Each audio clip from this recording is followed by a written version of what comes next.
cord to plug right from the modem to the damn laptop. So yes, I'm not depending on it. So if something goes wrong now, I'm gonna destroy my fucking studio again. Because I won't even blame you, man. You go right ahead. No, I ain't gonna blame you. Well, listen, because after what happened last week, like I told Blacktastic, man, like after I froze for the last time and I heard y'all laughing and shit, I'm like, damn, I gotta cancel this stream again. And I clicked off it, bro. I flipped the damn table over, threw my light through the laptop, knocked shit over. I'm like, fuck, Hulk smash. Really? You actually had me worried for a second. The second you had me worried, I was for a second. I was like, wait. Oh, okay. And that was like, okay, he's moving a little. Oh shit! Wait, I couldn't hold it. I was freezing again. No, Blacktastic over here was trying and he almost had me. While you were talking, man, look, it didn't look good. I was like, oh. Listen, I'm still don't play like that. I'm still traumatized, bro. Shit. Oh look, man. Afterwards, I had a drink. I'm like, fucking sorry ass motherfucker Wi-Fi. All right, man. So thank y'all for coming out, man. We're gonna be talking Creed 3. And I did put a trailer together, but I'm not gonna play it because I had Lovelee in the trailer and she's not gonna be with us. So I didn't want to play the trailer. She's not gonna be in it, man. So fuck a trailer. Right. We're just gonna get into it, bro. Movie been out now for a week, so we're going to spoilers. If you haven't seen it, shame on you. Get out of here. Yeah, I was reading this morning. It's about to cross over 100 million as of Saturday, man. So it's making bank. The biggest sports movie opening ever in history. Wow, yeah, I'm proud about that, man. Proud, man. I'm proud. Yeah, and it's directed by Michael B. Jordan. This is his first outing. Like, man is killing it for his first outing. Yo, for real, man. RMJ Movie Reviews, what's happening, my man? What's up? How you doing, man? All right. Malik the King. Yo, what's good, fam? Yo. All right. So Creed 3. So I'm just gonna get into it, man. I love the movie. Michael B. Jordan's directorial debut. Got a lot of inspiration from Japanese anime. You can see it all in the movie. Oh yeah. All right. But then again, I'm a Rocky fan, so I'm gonna have a bias anyway. So even if the movie is not all that, because it's in the Rocky verse and it's about Adonis Creed, I'm gonna like it. I'm gonna love it. You know what I'm saying? So I love the movie. What y'all think about it? We'll start with Rodney. We'll start with you, man. Oh, I loved it, man. It was that movie. I went in there critical. I went in ready to really look at it, and like this comment says, Jonathan Majors. Man, I'm not lying. I know he was the villain, but I never entirely hated him the entire movie. Like I could always get where bro was coming from. I could feel where like.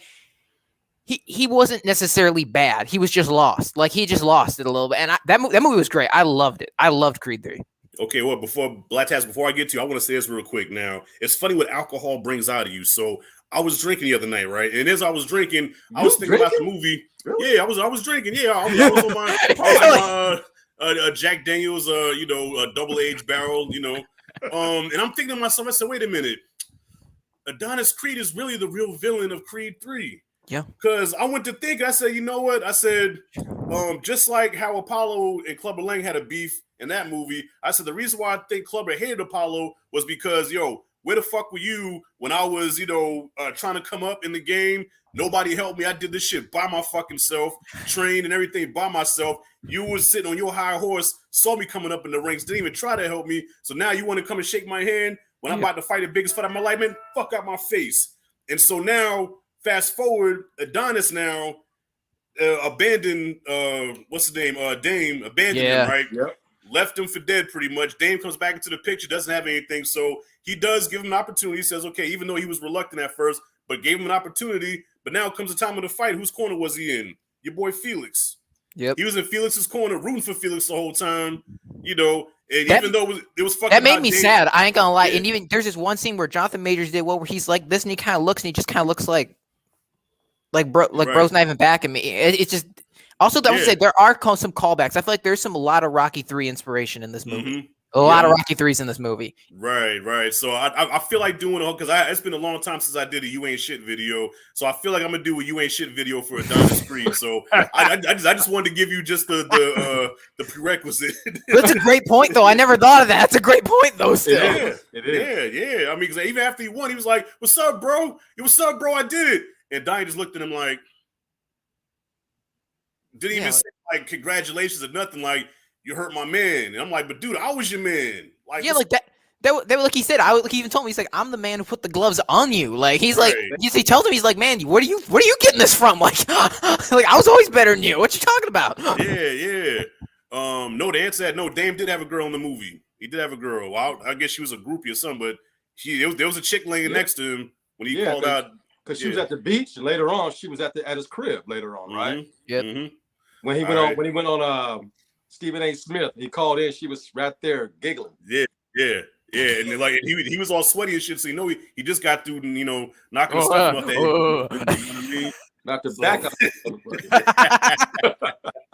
All right, so Blacktastic, what's your thoughts on the movie, bro? Man, I'm gonna sound like a broken record. I loved it.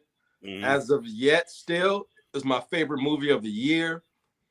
Black director, black cast for the majority of it, and a black writer. Man, we are winning the biggest opening in sports movie history. Period. Right. You think of all the movies, remembering the Titans, Rocky, all these great sports movies, and this is the biggest opening.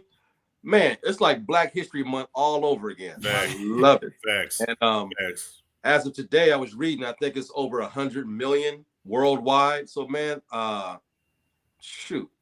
That's large. I mean, it's probably going to take a huge dip just because Scream came out this week and 65, I think, dropped this week. So, yeah, March is this going to be a hard month, man. So, it needed to have a big opening weekend because from here on, it's going to be downhill because then next week you have Shazam and then John Wick after that. So, it's just going to – I mean, it'll probably do as good as Rocky IV overall in this theatrical run because I think Rocky IV did like 134, 140 something like that worldwide. Okay, cool. So they'll probably do Rocky IV numbers. So I think that's like the biggest boxing movie to date. I think. Well, what I noticed too, a lot of women like the movie for obvious reasons. So that's repeat business because everybody that commented on a video on my channel, female wise, there was like, I like the training montage. Was there a plot in the movie? I'm like, okay. What's this? Money Mike? What is this? Magic Mike. First of all, and any grown ass man to go see Magic Mike by themselves, man, I'd like, okay, bro. I got a question. All right, so as much as we all love, I gotta say, this is also the first movie since Black Panther that has made me. I told my mom this too. That made me this proud to be black. Like, thank you. Like.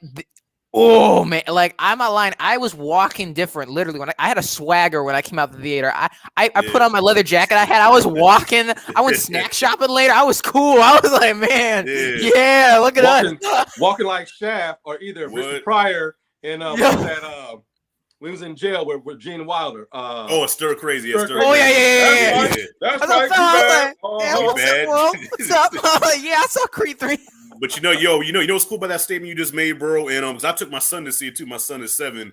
And now Blacktastic, you remember back in the 80s, okay, it was about Rocky, right? So even though Rocky has a big black fan base, but reality is a lot of Italians like Rocky is Italian, so the Italians roll for him. So if you remember Eddie Murphy Raw, whenever Rocky time comes around, Italians lose their mind. All right, Rocco, all right, Sly, and Rocky had Italians actually thinking that shit was real, So you have Italians go out there trying niggas in real life, like, hey, you see that big black guy over there? Okay, he's 6'5", I'm 5'2".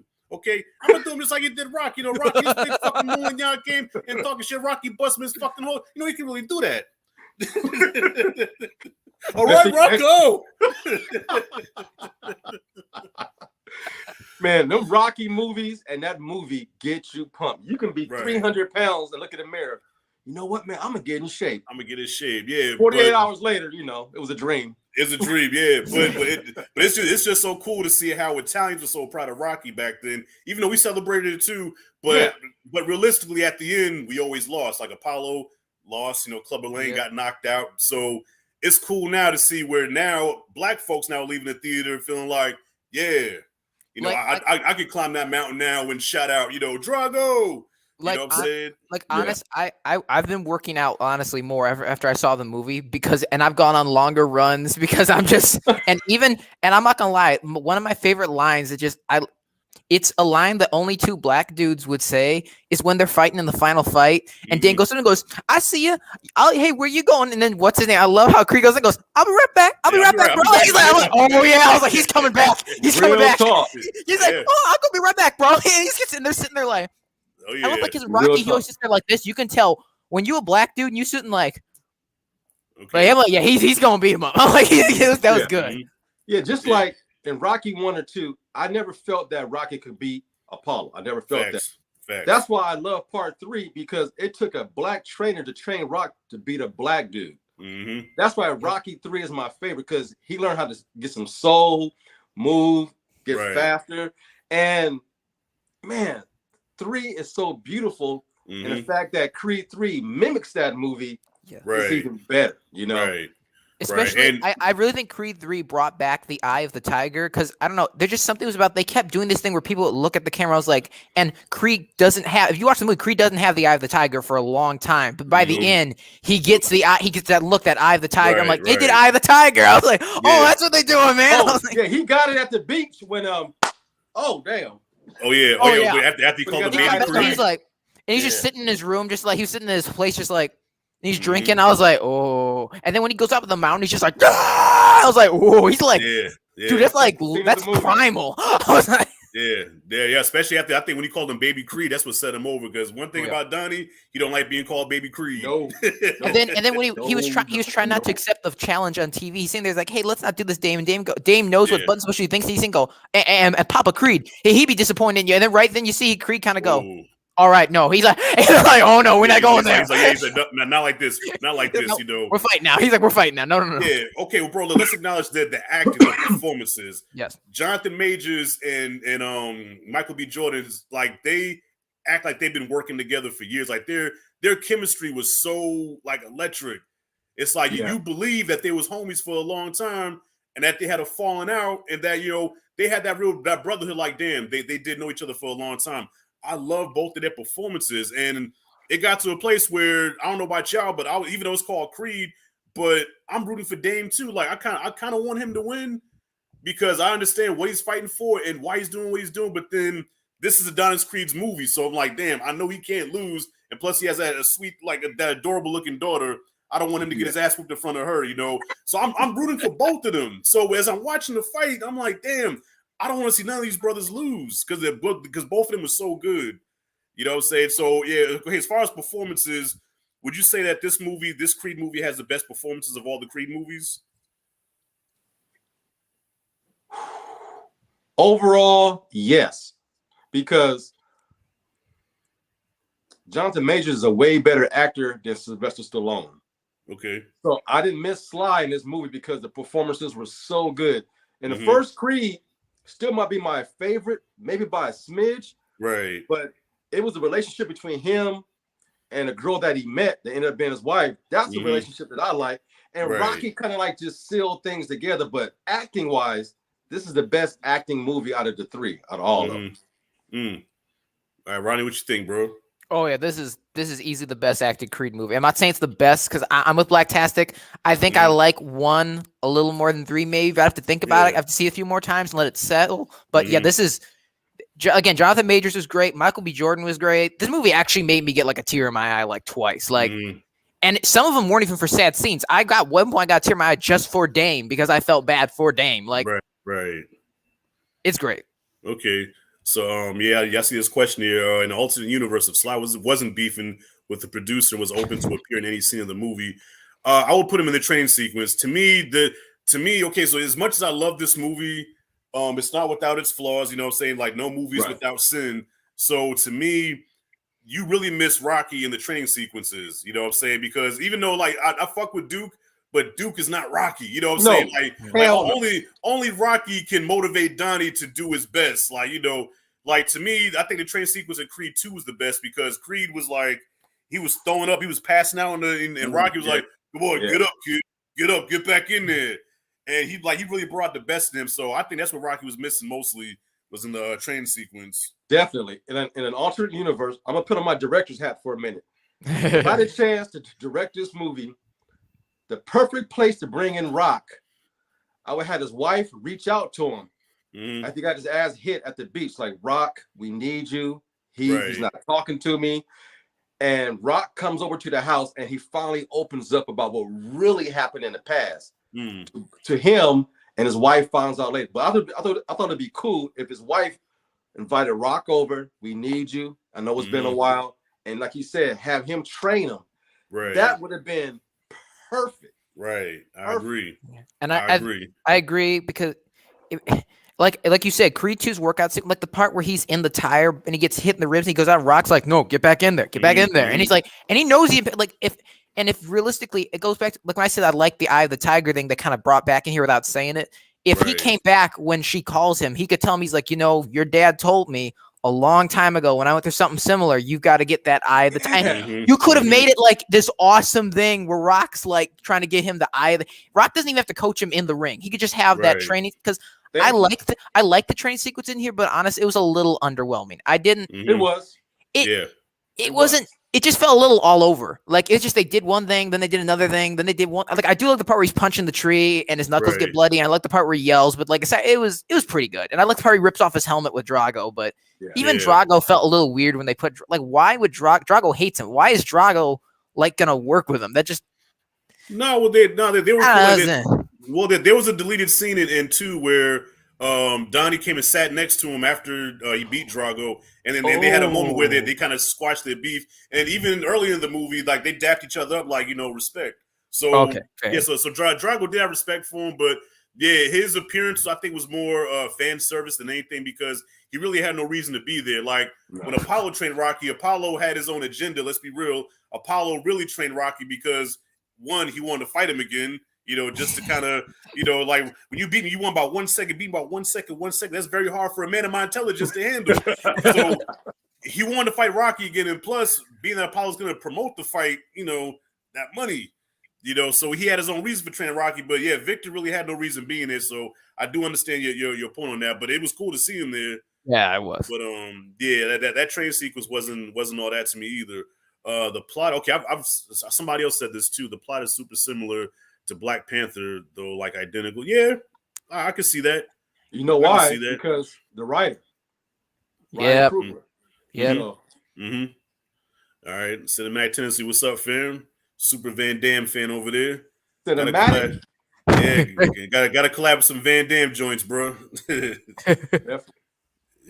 The train sequence to me was weak. So the final fight, I think, was what really is going to divide fans, because we're used to seeing that Rocky formula of, okay, the first round, Rocky gets his ass whooped. The second round, he's getting his ass whooped, but then he comes back, and then the music kicks in, and then we go into a montage where it goes round 3 all the way to the last round. At the end, they're all beat up and busted. But this time, they go a different route where they shut everything and everybody out, and it's just them two in the ring. Now, personally, I love that, because this fight was so personal, where I could just imagine being in that situation with them. They're seeing nothing but each other. Everything else is blocked out. And so even with the background stuff, with the jail cell coming down, and the beat up pad or whatever. And so the shift in the past is coming up as they're beating the shit out of each other. So personally, I loved it. So do you think that hurt or helped the film getting away from the classic Rocky formula with the fight? Definitely elevated the film for me, because being a former athlete, and when you focus on something, everything you don't hear. Michael Jordan famously said, when I go to the free throw line, I don't hear nothing.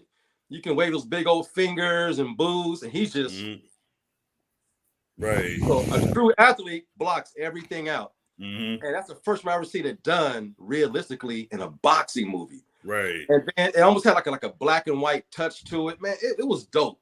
It elevated the film for me. And it broke the Rocky tradition of doing it the same way over and over and over. And another reason why I like Rocky 3 so much, it was a first, second, and third round. Boom. No montage. It was straight 3 rounds. A fast-paced brawl. Rocky won the first round. Clubber Lane came back and killed him in the second round. Third round, boy, it was mano a mano. Back and forth. Yes.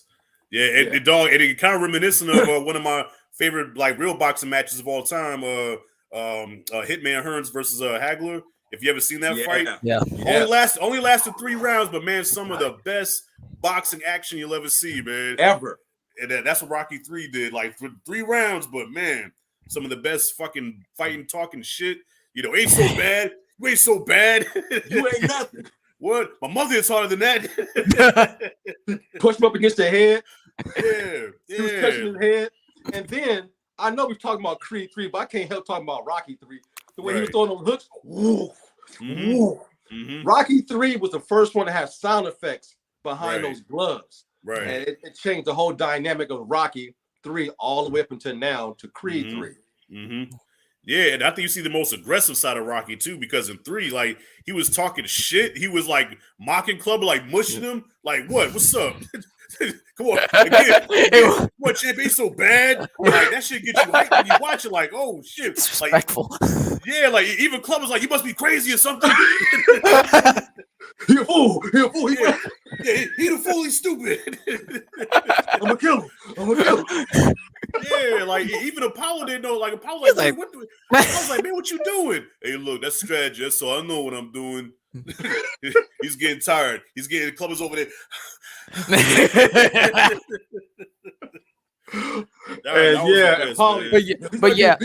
He's just getting mad. But yeah, honestly, I like the third fight because also this is about the only Rocky fight where the entire fight is 50-50. Like no one ever massacres each other. I like it because it's original. It actually puts Creed 3 in its own. It's kind of not always it's on Rocky's shoulders. I love Rocky, but I like the fact it's Creed's film. And honestly, like he said, Blacktastic said, and I you guys may not know this, I box and I've boxed matches. And when you box, you do that where everyone zones out. Your coach would be like, dude, and you learn the echo. That is how you feel. And my favorite thing that's like a real boxer, it was towards the beginning where he'd look at the body and he kind of like, and because you'll have that where you look and you're like, if he does that again, I'm going to like, it's really, it's good. Like, I love that for it. It was good. Okay. So as a boxer, so y'all really do that. Y'all actually like really zone in and see like, okay, this person has a chink in the armor or like a weakness here, and I'm gonna expose that. Okay. For me, yeah. And also, can I just say I don't know if I don't feel like it would work in a real fight, but I love Dame's block where he goes like this. Yeah. Every time he goes, that was a cool block. I was like, that looks cool. Probably would never work, but good block. you know whose style was that? That was Ken Norton fought like that. Ken Norton had a style where he was always kind of like covered like this. Yeah. He crossed his arms. He would cross his arms. Yeah, look up Ken Norton because he has such a weird, awkward style. That's why it was so hard to beat him, unless you was George Foreman, because at the time George Foreman was knocking everybody out. But Ali had the toughest time with Ken Norton because that style was just so awkward and just so unorthodox. So I think that's where he got that from. Yeah, that fight is awesome. I wanted, to be honest, I wanted them to draw because I liked Dame and I liked Creed, but he ended up winning. I was like, all right, it's fine. Yeah, not only did he win, he knocked him the fuck out. Like, hard. He went with a straight and then an uppercut. I was like, damn. Yeah, I was like, oh. I was like, in my whole theater, the whole girl was like, because my theater who saw it, they were like cheering like it was a real fight. Like it sounded like you were at a match. And when he got hit, everyone was like, oh. I was like, oh, damn. Yeah. It ain't bad. I was like, yeah, bro. And I saw that shit in IMAX, bro. I saw it Monday night in IMAX. And so the IMAX, the sound and how big it was. So when he landed that last punch, that shit was so thunderous. Everybody was like, oh, it started like clapping and shit. And I didn't clap. I didn't clap because I didn't hate to see him lose, but I was like, damn, he knocked him the fuck out. Yeah. The one thing I did like at the end, he went into his dressing room or locker room and they talked it out for a little bit. Right. And so that was kind of cool. Like I said, this movie was so personal because every facet of that movie I could relate to. Yeah. I got homies that went to prison. I got brothers that been in prison. And when you get out, he was acting like a person who was institutionalized. The only thing I didn't like about this movie, stuff that was in the trailer wasn't in the movie. When he's walking down the restaurant, he's like looking around. That wasn't in the movie. Yeah, that wasn't in the movie. Yep, you're right. And the training sequences wasn't in the movie. That was in the trailer. That's the only thing I regret. But he acted like a real dude, fresh out the pen, trying to get his mind right. Because everything is faster, and you're like trying to catch up to reality. Right. And, it was dope. He didn't take no handouts or nothing. Man, he was a class act. He was a class act. Yeah, he was. I'm sorry. Go ahead. I just want to say real quick. I gotta say I respected Dame the whole movie. I did respect him. Yeah, no, definitely. But another thing too, I think, and of course would have made the movie longer, but I think would have been necessary if we would have got more of Dame boxing, because I feel like his title shot was like real quick. You know, like in the first Rocky movie, Rocky gets a shot at Apollo Creed, right? But you see him what he could do in the ring, even though he wasn't a professional fighter. But you've seen him have a match or two before he gets in the ring with Creed. You never see Dame get in the ring, so it's like this guy just comes out of nowhere, comes fresh out of jail. And then boom, he gets a title shot because his boy hurt Victor. But I wish we could have got at least like one fight with Dame where we show, okay, this is what this guy can do. He's not really special yet. He's a diamond in the rough. So okay, yeah, give him to Felix. And then when he goes in there, destroys Felix. So I wish we could have got more time with Dame and more of a lead up to that fight. You know what I mean? I just wish it was more. It felt like it was rushed. Like I said, man, think about that. If I could put on my director's hat, I would have showed him fighting in prison. Oh yeah. Okay. I would have showed him fighting. Make the movie 7 minutes longer and do a scene where he's fighting in prison, then quick like Hollywood does. 8 months later, he's out. And because we never see him with his shirt off until the first fight. You don't know what he looks like. Right. But they're like a small little, because they box in prison. So show that and maybe not really show his face, maybe just show him from the back or something like that, kind of mysterious. And then the kind of punishment he dishes out. Right. And maybe you'll know that he's a little dirty too before he fights Felix. Yeah, because that's how you set up Victor. You know what I'm saying? Like Creed 2 starts out showing Victor knocking somebody the fuck out. You're like, ooh, this who Donnie's gonna fight. And like I get at the beginning they show Dame when he's younger, but I feel like because he's younger, you're just like, all right, like he's a young kid, he's a kid, and he's like he's a rough kid. Okay, he fought dirty, but like in prison, you can also show like he's like you say, you can show he's brutal. He can get a guy on the ground and just keep like hitting him again. Like okay, like who is that dude? Like like you could even do a shot where like as he's walking away, the cops pull him off. I'm going off on a tangent now, but like his knuckles are kind of like bloody. You see him kind of like grip them together. Like you'd be like, oh who is that dude? And you'd be like, oh, dude's gonna fight like this kid in a ring. You know, whatever his name is. I think whatever the kid's name is, he was training Felix or whatever. But yeah. But show that menace. Show that he's menacing. Like I never, even though I did like Dame's character, but I never felt like he was menacing. You know what I'm saying? Like he was a dirty fighter. He did dirty tricks. You know, so you know what I'm saying. So I just thought of him as he's a dirty fighter, but I never thought of him as a guy that Donnie would have that much trouble with, because at this point Donnie is like he's mastered this. Like when he fought in the beginning when he fought Pretty Ricky Conlon. Like he was toying with him the first round, and then afterwards it was like, all right, checkmate. I mean, I'm gonna bring this on home. So he's a much more seasoned, a way better fighter than he was in the first movie. So now you introduce Dame. I'm like, I never felt at one point like, damn, I don't know if Donnie could beat this guy. Like I know from the jump, like Donnie could take him. Yeah, and also when he's get out of prison, maybe one of the prisoners guards is like, hey, what you gonna do?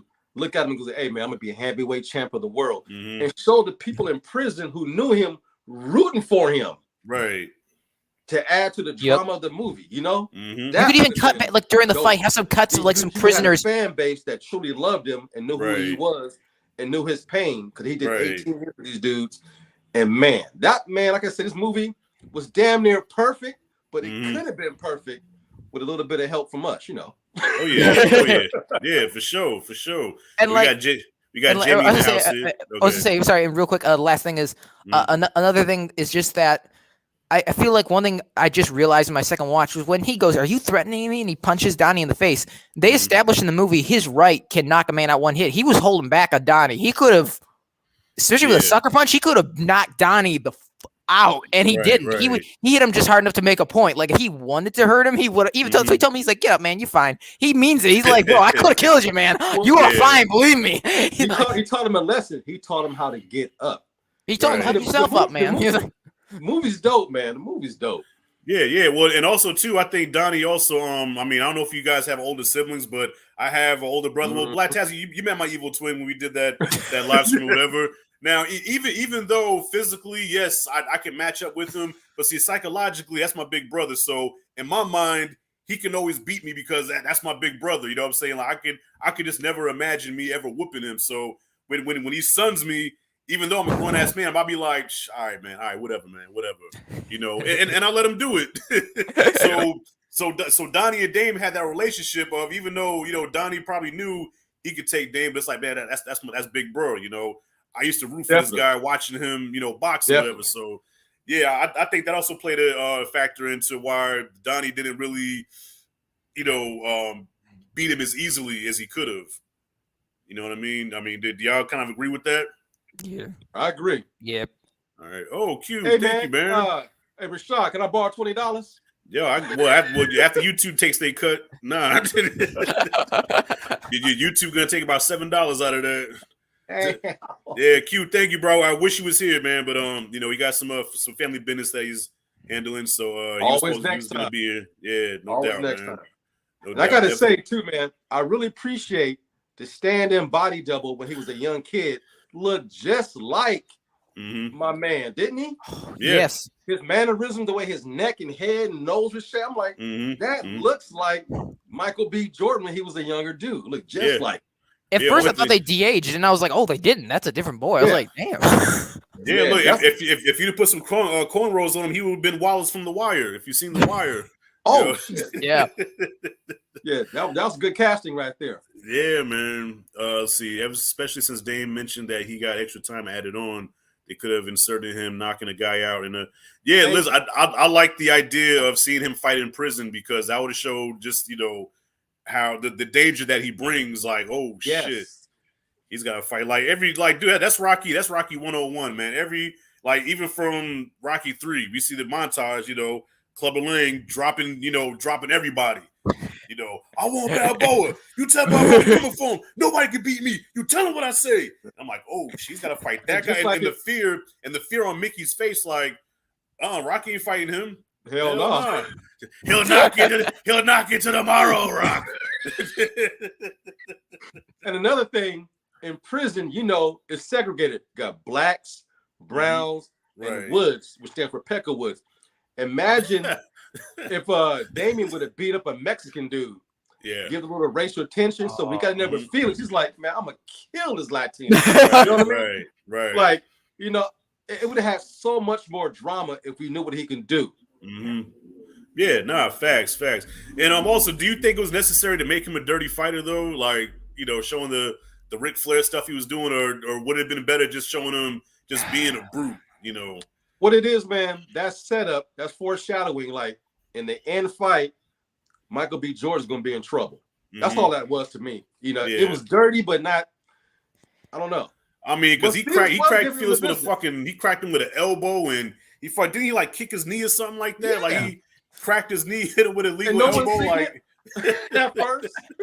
I'm not gonna lie. Okay, we all here have probably been in fights. I grew up in Milwaukee, in the South Side, which is not a good side. And it reminded me of street fighting. Like, if you went out and you were like, "Hey, you missing my buddy," and you guys got together and you were gonna fight someone, like, it was like, that's why I liked it, because I was like, yeah, that feels like how you'd fight a dude if you had respect, but you were still trying to hurt him good. And I was like, all right, I liked it. It was fine, because I didn't feel like he was doing it to be dirty. He was doing it because that's how he fights. That's just how he knows how to fight. Exactly. Those are prison rules that he brought from prison into the ring. And black versus brown, the little tension, man. That Oh, and this is one thing. And this is one thing he used to do too. Like, remember that punch he would do where he would hit you in the arm? Yep. Like he would hit you and they're like, that was an awkward punch. And you're like, the fuck? Yeah. Like what the hell was that? Like, I was like, okay, I was thinking of Cobra Kai. I know you don't like Cobra Kai, Blacktastic, but I didn't like the last one, but the last season, okay. Because remember that movie Cobra Kai where Chosen would, like, he would lift your arm up and hit you under here, and then your whole arm would go numb. That's what I thought of. I'm like, oh, that's you did a Chosen move right there, man. Just numb this whole shit. But you remember back in the day, you do your hands like this and hit somebody in the arm. Yeah. Back in the day. Yeah. Kind of the same thing. This part of the arm, for some reason, if you hit it just right, it's like, oh shit. Right. You should go to jumping on you. Like, God, you could feel like there's a frog under your fucking tricep. Like, what the fuck? Hey, what is that? Should be like, oh shit. God damn. Okay, he spent time in the pin shot. He had to be a little dirty. Yeah, I get. Listen, I guess that's part of his character. All right. Sorry if it was talked about and if I'm out of order, but I was finally happy to see them. Well, Creed mentioned Apollo's other kids. Yeah. People forget Apollo had 2 other children that after Rocky 2, you never seen them again. That's right. That's right. So I assume if they do a 4, which if this movie makes enough money, then it already did.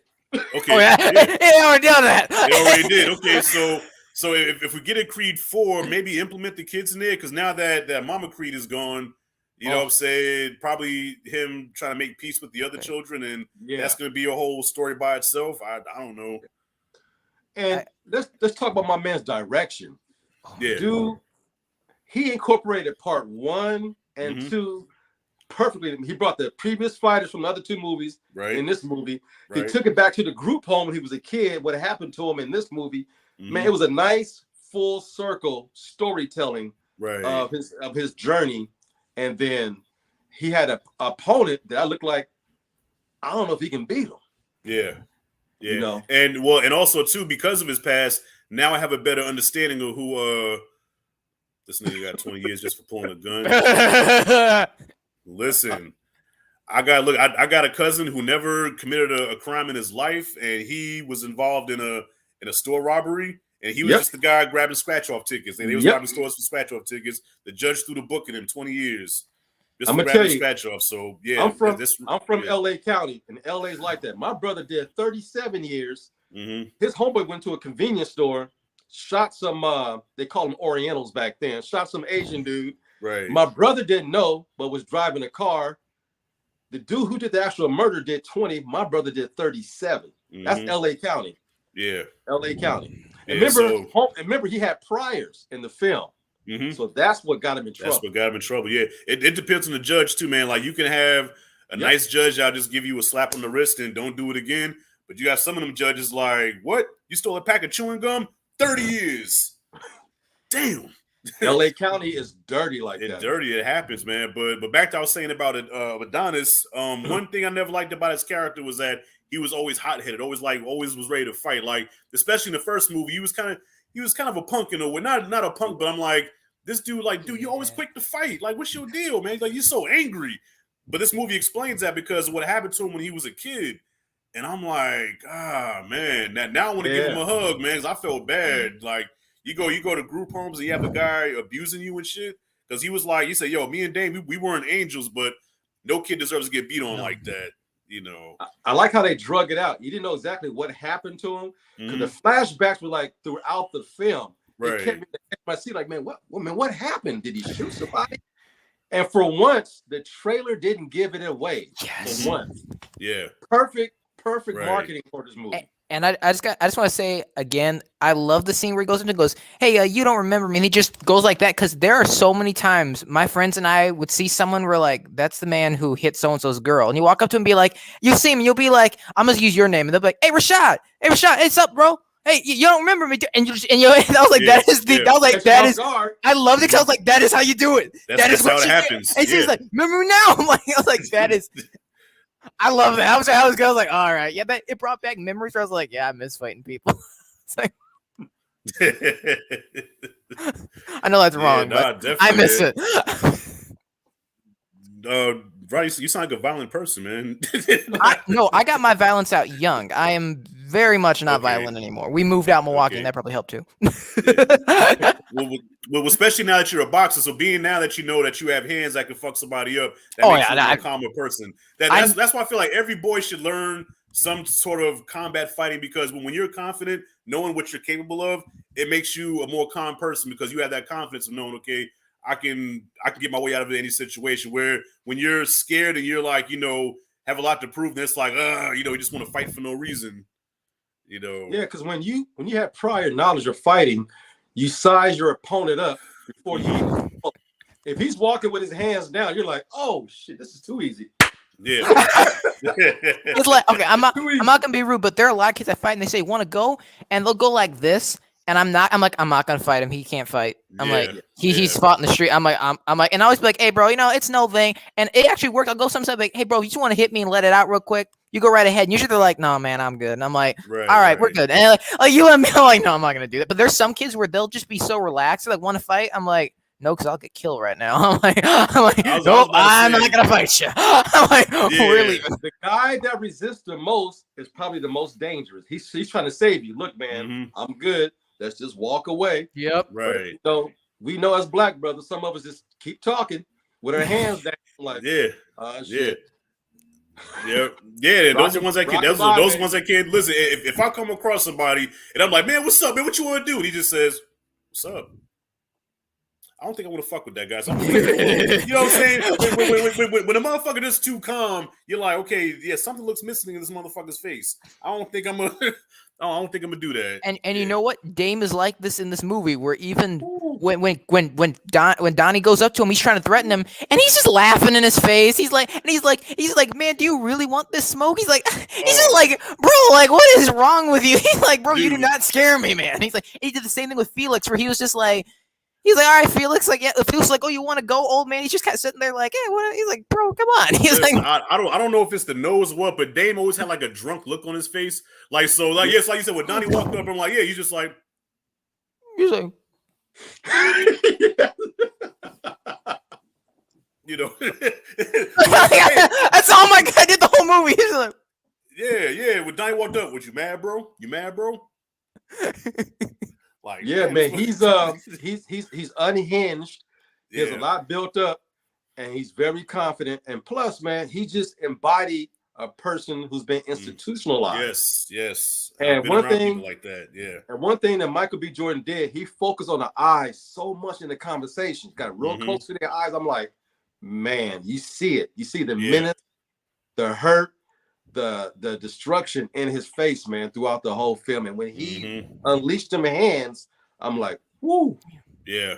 And also something I noticed was when he's in the restaurant, he's sitting like this talking to Donnie. I think Jonathan Majors did this because like he's been in prison, you know. So every time someone walks past, he kind of goes, like just kind of make sure they ain't gonna get him. And he comes back and looks back, like he knows they can hit him like in the back of the head. Like he kind of like he always looks like he's ready for like something. Like you could tell he's been in.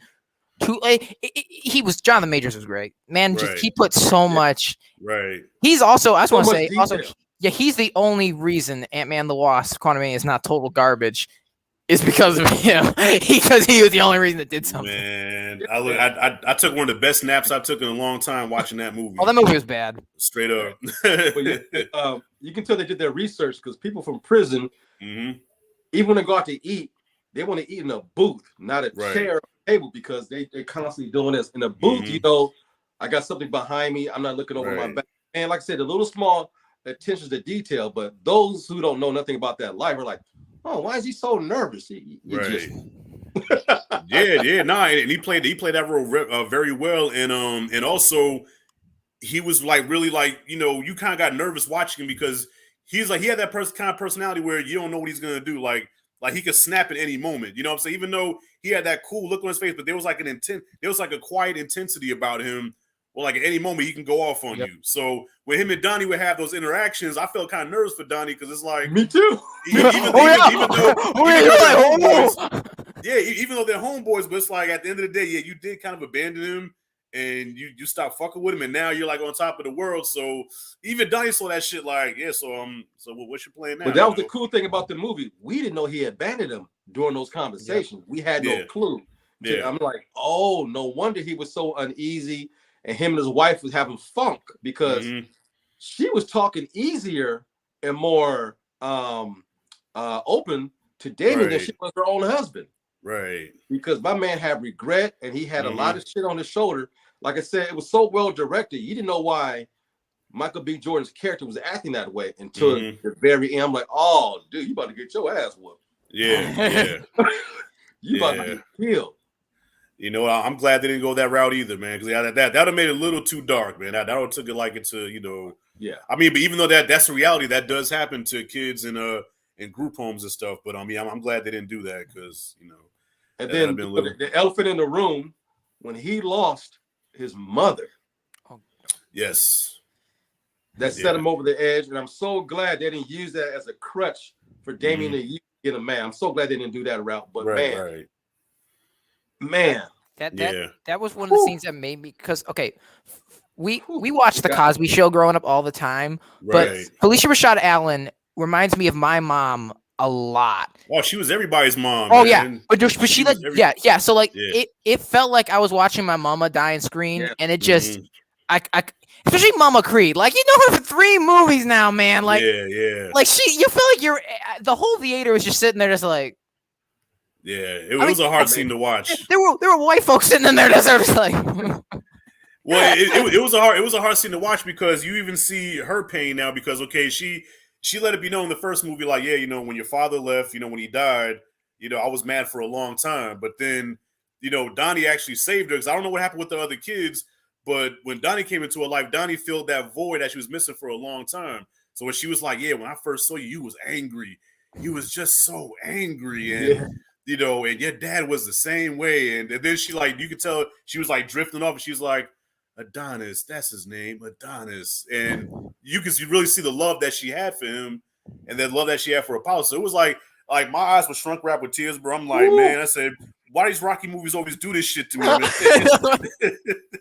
It's not a Rocky or a Creed movie if they don't have that moment where you just like break down and cry, man. Yeah, she was excellent, man. Man, like I said, the family dynamic, mother, and then she had her daughter-in-law, then she had a grandbaby.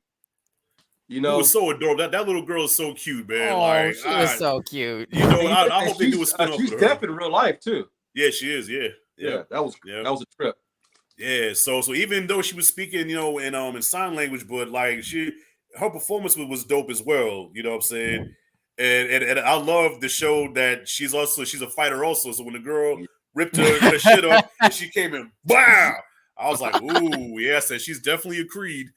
Runs in the family. Runs in the family. I also just love the fact that was the happiest we see Dame in the movie is when when his little girl likes him and he's just all like beaming and he's like Dame is like complete rat. Yeah, he's like, oh hell yeah. He's like I felt so happy for Dame.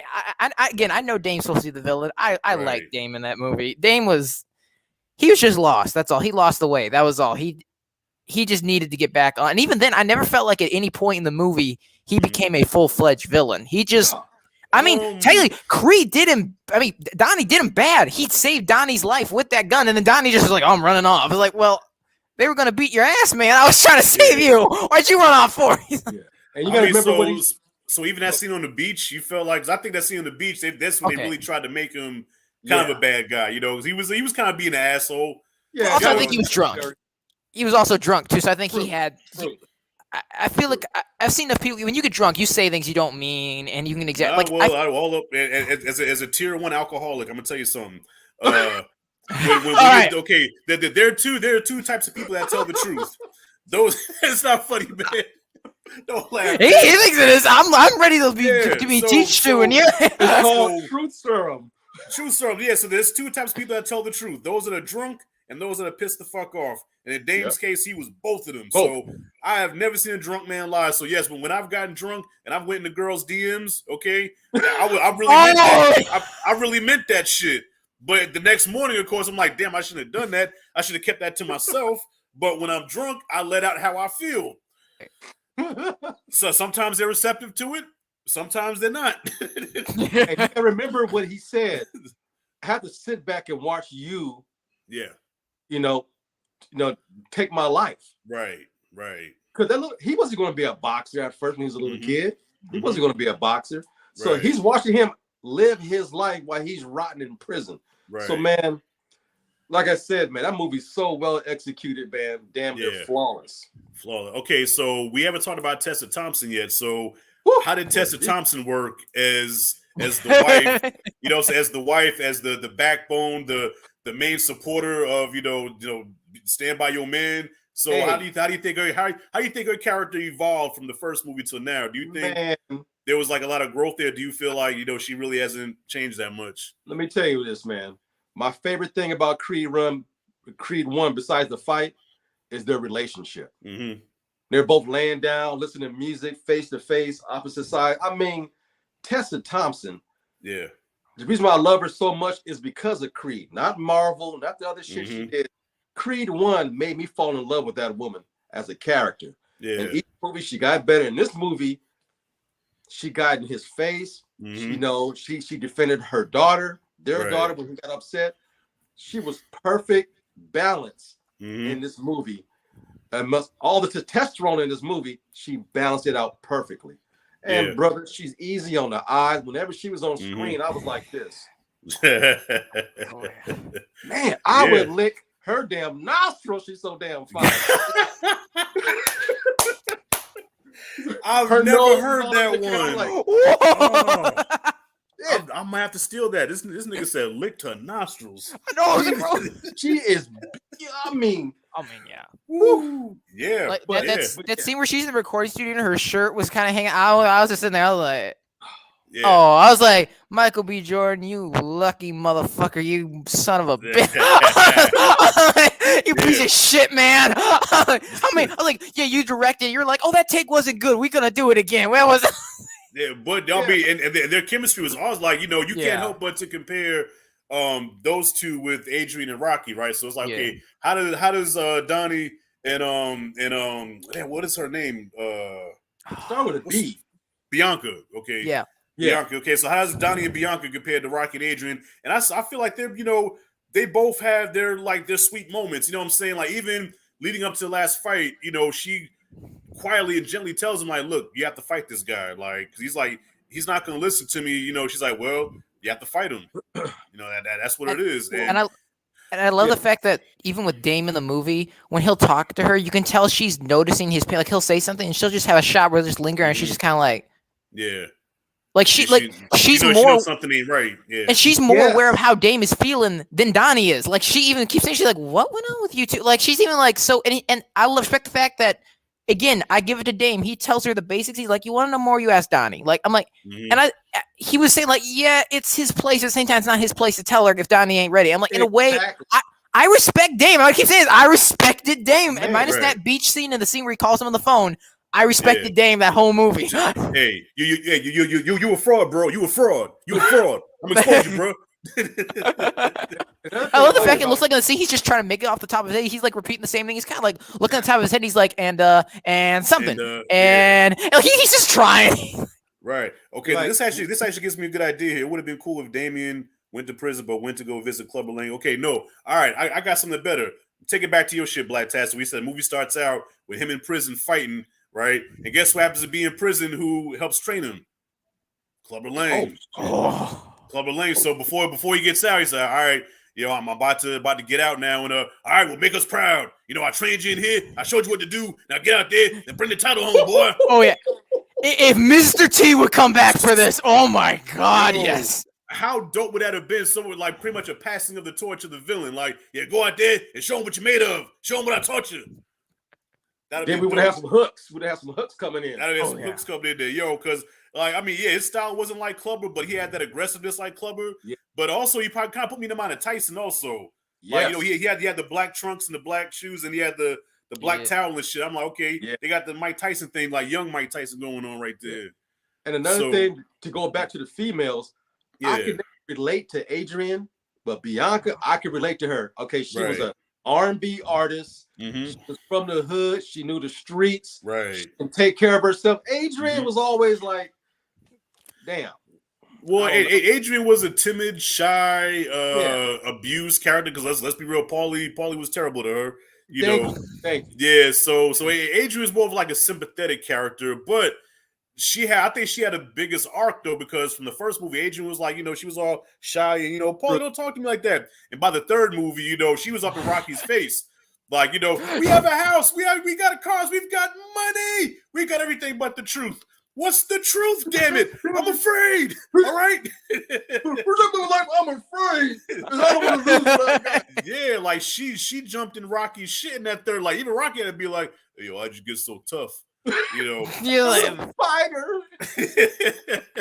But honestly, if it did come down like to Adrian or Bianca, like if I had to have one of those two as a friend or as a girlfriend, like if I had to marry one, I would marry Bianca. Honestly, like if that was a real person, man, I'd be like, and she wanted to go on the date. I'm like, yeah, we're going out on a date. You bet we're going out. Yeah, man, she was so dope the way she talked.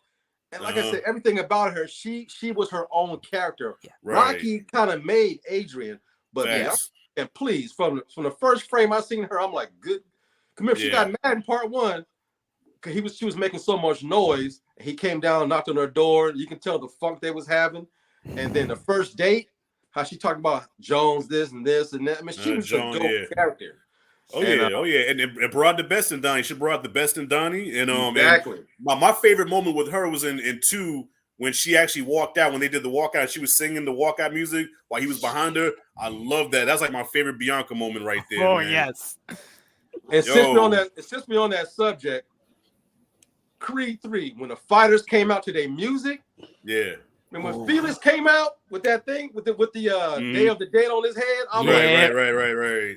One thing Creed movies did better than Rocky, when the fighters came out, they came out to some thunderous music, costumes, lights, camera action. Right. Is that my man Q Reviews? Q Reviews in the house. He had to make a grand entrance. What up? Sorry if I'm late, guys. We talking about big entrances, so we grinding on my life. All my life. Cultivate the price. I love that. Like he came out hard like Tyson, son, grinding on my life. I was like, man, that was equivalent to Tyson coming out in the 80s to Public Enemy's Terror Dome. Yes. Remember that when Tyson came out to that? Hell yeah. Man, go to YouTube. Tyson had the most intimidating fucking entrances like ever, man. Yeah. You know what I'm saying? Just black trunks in the towel. Yeah, it was over. All right, so since we got Q now, all right, so for the past like 50 minutes, all right, the three of us here, we've been sucking this movie off. Like we've been kissing this movie's ass. Right? But I think Q has a hot take on the movie because hit me up in the DM. It was like, Creed 3 was cool, but I got some issues with it. So I don't. We might have a hot take here. So Q, I'll let you take the floor, bro. Oh, okay, cool. Thanks. Yeah, of course, I really wanted to be on the show. I had some family issues come up that was maybe not being on the show. So I just came straight to the booth because I didn't want to miss this Creed 3 talk because I still haven't did a review on it yet on my channel. So, but first off, shout out to Michael B. Jordan and getting that 100+ million box opening weekend for a first-time director, black director. Creed is doing numbers. And I find the movie pretty good overall, even though I do have some writing gripes with the film. So you want me to get into my gripes or what I liked about the movie? I mean, I would I guess get your positives out the way first, then do the gripes. You know what I'm saying? Because like I said, we've been sucking this movie off. So oh, no problem. Jonathan Majors, of course. Protect him at all costs because he's a 5-time actor. But by that time that dude retired, he's gonna be walking away with plenty of statues, plenty of accolades. He's Spike Lee's getting him right now to play Dennis Rodman. So that's hype. That dude, it's amazing. Just his facial expressions in this movie, because you never quite know what he was gonna do. He was so unorthodox. Like how he looked in his face. He knew what he came to do business, or you just didn't know what was going to happen. And I think he was a great opponent for the Creed franchise. He's definitely the best antagonist in this Creed franchise thus far. You know what I'm saying? He had a story because all the other movies pretty much had bodies. Even though Creed 2 was a lot of history behind that, but still Drago was just a body because he couldn't act. Like, let's face it, like he was just like a real fighter. Because if Michael B. Jordan really fought that dude in real life, Drago would beat the dog shit out. So I'm like, let you see how big this dude is. Yeah, they're not even in the same weight class. No, man. That's like Conor McGregor going against Brock Lesnar. You know yeah, exactly. Like, hell no, bro. So he couldn't act. So like it was great to see a formidable opponent in Jonathan Majors. He was excellent. I mean, excellent. 5 out of 5. He's my favorite part of this movie. I do like the backstory of the movie. You know what I'm saying? With he's seeing him live his life while he was in prison. Now it's a life he was supposed to have. I did like that aspect. Of course, like you said, them coming out with the dope ass music. I liked really one of the fights a lot. I like the second fight with Jonathan Majors and the champ. I like that fight. I had a couple problems with the first fight and the last fight a little bit. I can get into that. So I guess I can go into my it goes into my gripes a little bit. So I have a problem with the script writing. First off, let me say this.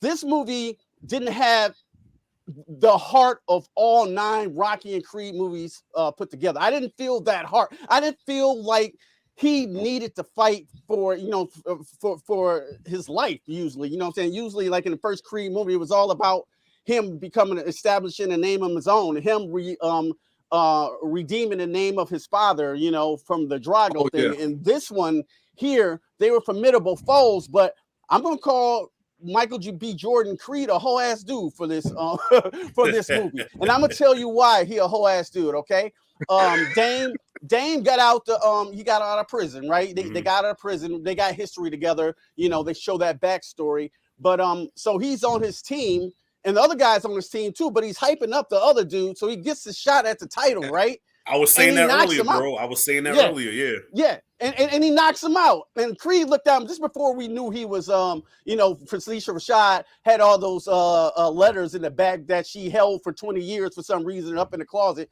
You know, like I thought she would throw him away, but whatever. She didn't throw him away, and that's when we find out that, like, yeah, the other dude broke Drago's hand. But before that, when he won the fight, Creed looked at Dame like he was mad at him and shit. Like, I'm like, what the fuck?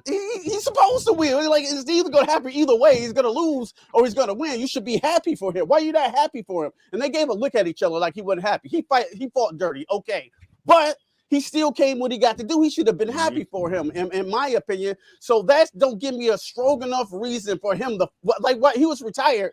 So why would he come out and want to take what he had again? You know what I'm saying? Take his glory away that he spent 20 years trying to get a shot at doing, and he got it. And I guess he was dogging his name, and they turned him into a villain with the writing, pulling out guns, and calling them names and stuff like that. I would have thought it was stronger. I just thought it would have been a stronger plot if they didn't make him so villainized. You know what I'm saying? Make him, so bad, and like he wanted to come up too, and then they wanted to rematch for, almost like Rocky 1, because in the original Rocky, Creed wasn't really the villain. He was just a showboat loud guy, but he wasn't a villain. I think they should have kind of played into Jonathan Majors' character like that, make him a little bit more even playing field instead of turning him into the mustache twirling villain that I thought they did here. But I still enjoyed it as well. And then I had a problem with some of the boxing, that montage at the end, that Phantom Realm boxing. I thought that shit was weird, bro. I'm sorry though. You know what I'm saying? I like when they was both in there by themselves. I was like, okay, this is about these two characters, right? But when they started rolling up the jail mat and he started hitting it and they started bringing down the bars, I'm like, bro, so like what is this, bro? Is this? I know he's inspired by anime, but it ain't an anime, so it didn't feel like. I liked it. I did like that, but I thought it went on a little bit too long. Yeah, me too. Got to say. Well, I mean, it was supposed to cover like 7 rounds. Because all right, it stopped. Okay, so after the second round, that's when they go into that. So that's supposed to cover round 3 to 11. So to me, I felt like it didn't go on long enough, because I'm like, I'm so used to the Rocky montage of round 3, round 4, round 7, and this time it's just like bah, bah, bah, bah, okay, round to round 12 now. What? Damn. Wait a minute. It didn't have the music. It didn't have the crowd that you're used to. Yeah. So it was an artistic point. I still like it, but Rocky still might be a little bit better with that part. And I'm gonna tell you what. I'm sorry. Oh no, you go ahead, bro. You go ahead. No.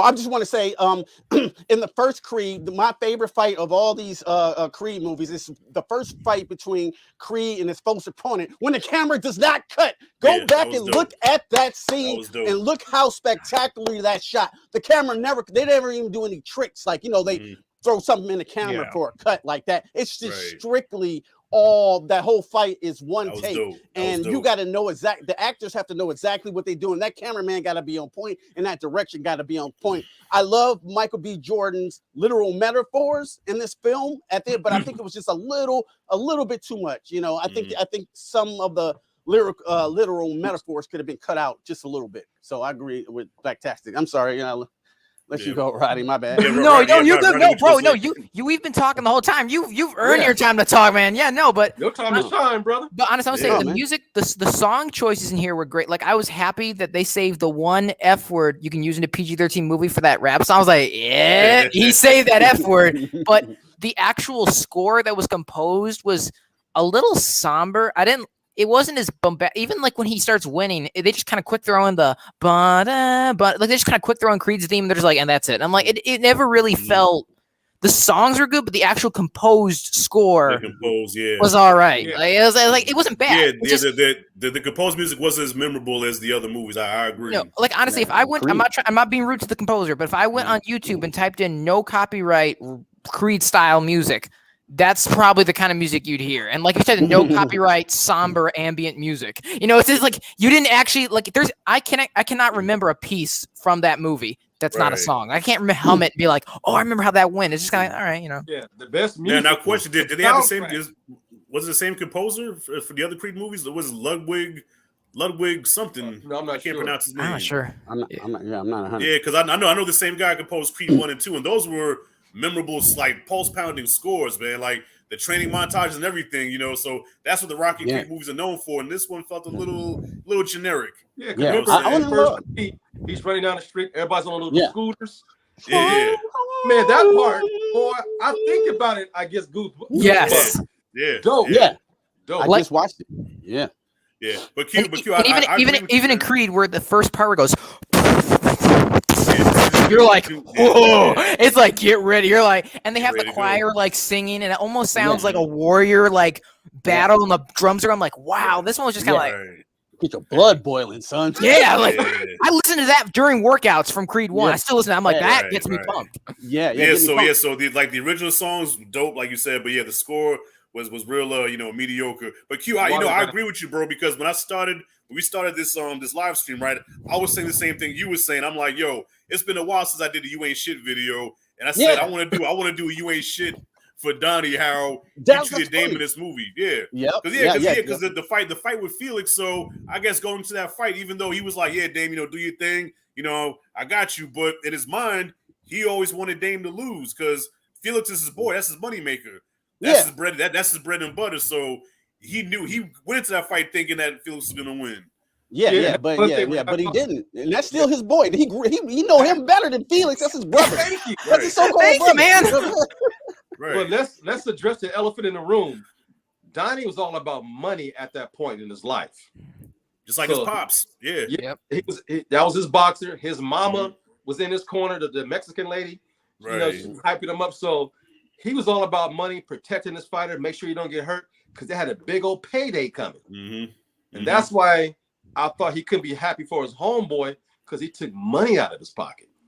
That's true. Well, look, and that's how you see how Donnie's like slowly turning into Apollo, because Apollo was all about that money too. Like you said, Q, in the first movie, he wasn't a villain; he was a businessman. So he picked Rocky not because of his fighting style, or because he picked Rocky because of his name. Because he said, "Damn, this name will sell the fight." Apollo Creed meets the Italian Stallion. Sounds like a damn monster movie.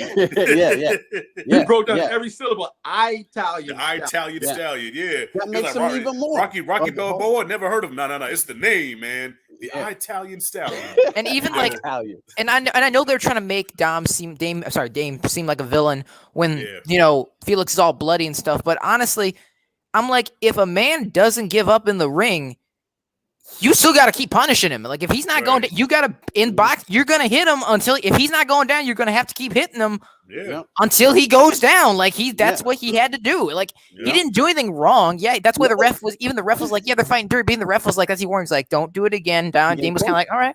Yeah, listen. All right, and Dame kind of chilled. He just like, okay. Listen, I fall into that side of people. Remember when Floyd knocked out the one dude where he was looking at the ref and Floyd people was mad, but I said no, protect yourself at all times. Yeah, that's fair. He looked over here like this. Hey, ref, you gonna love to do that? He turned around. Bow. And technically Floyd did nothing wrong. Nope. The ref didn't say stop the fight. The fight was still going. Protect yourself at all times. He took his eyes off of him, and Floyd punished him for it. So protect yourself at all times. But don't that make even Adonis Creed like a little bit more whole of a dude that he came out of retirement to take what he already had? You know what I'm saying? Yeah. Which one of y'all said that? Had nothing. You know what I'm saying? They could have wrote it better. You know what I'm saying? It could really mean is what she did. Then they turned Jonathan Majors straight up into Darth Vader. He was pulling out guns, and I know he was the street. You know what I'm saying? They never pulled out a gun and Rocky. He pulled out guns and shit. You know what I'm saying?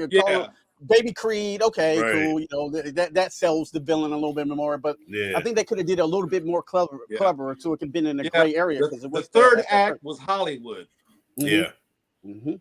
Third, I agree. And it felt like it was too rushed too, man. I feel like they got to the fight. It's almost like, okay, we're here, we got to get here, so let's just hurry up and Dame did this, okay, boom, not gonna feel okay. Now let's get to the last fight now.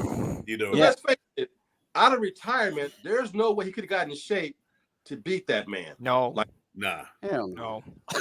Even Victor, like Victor could have fucked him up. I mean, Victor did fuck him up.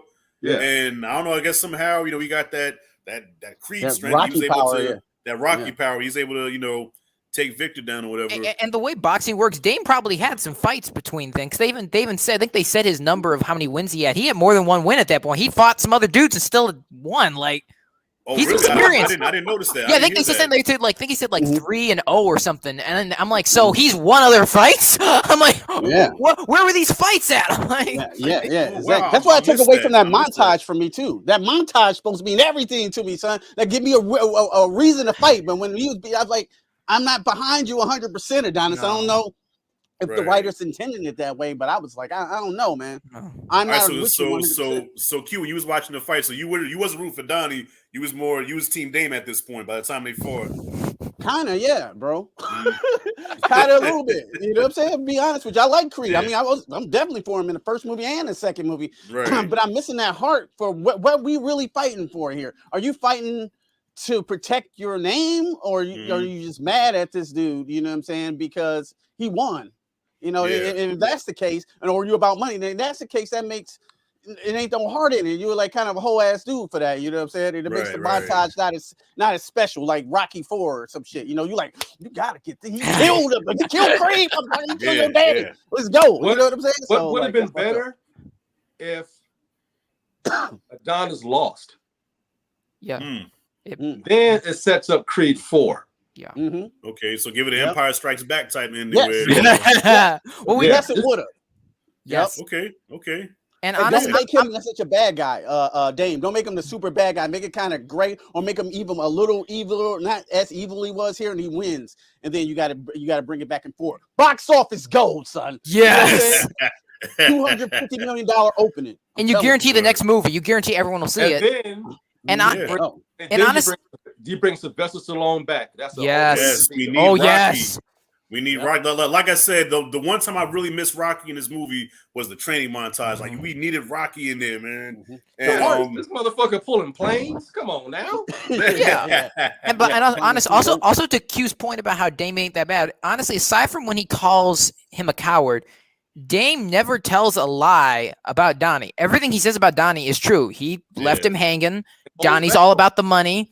Donnie has forgot where he came from. He never lies. He tells him what he's saying is the truth. He doesn't lie about. He's honestly telling him. He even tells him, he's like, dude, what do you mean I put the gloves on you? Like, what do you mean you put the gloves on me? Like he tells him, he's like, dude, you were holding my gloves for me. Like he never actually lies, except for when he says he's a coward. That's like the only time that he even though it's not so much a lie, it was more to get him. Actually, he knew he wasn't a coward. He was just trying to get him angry. That's all.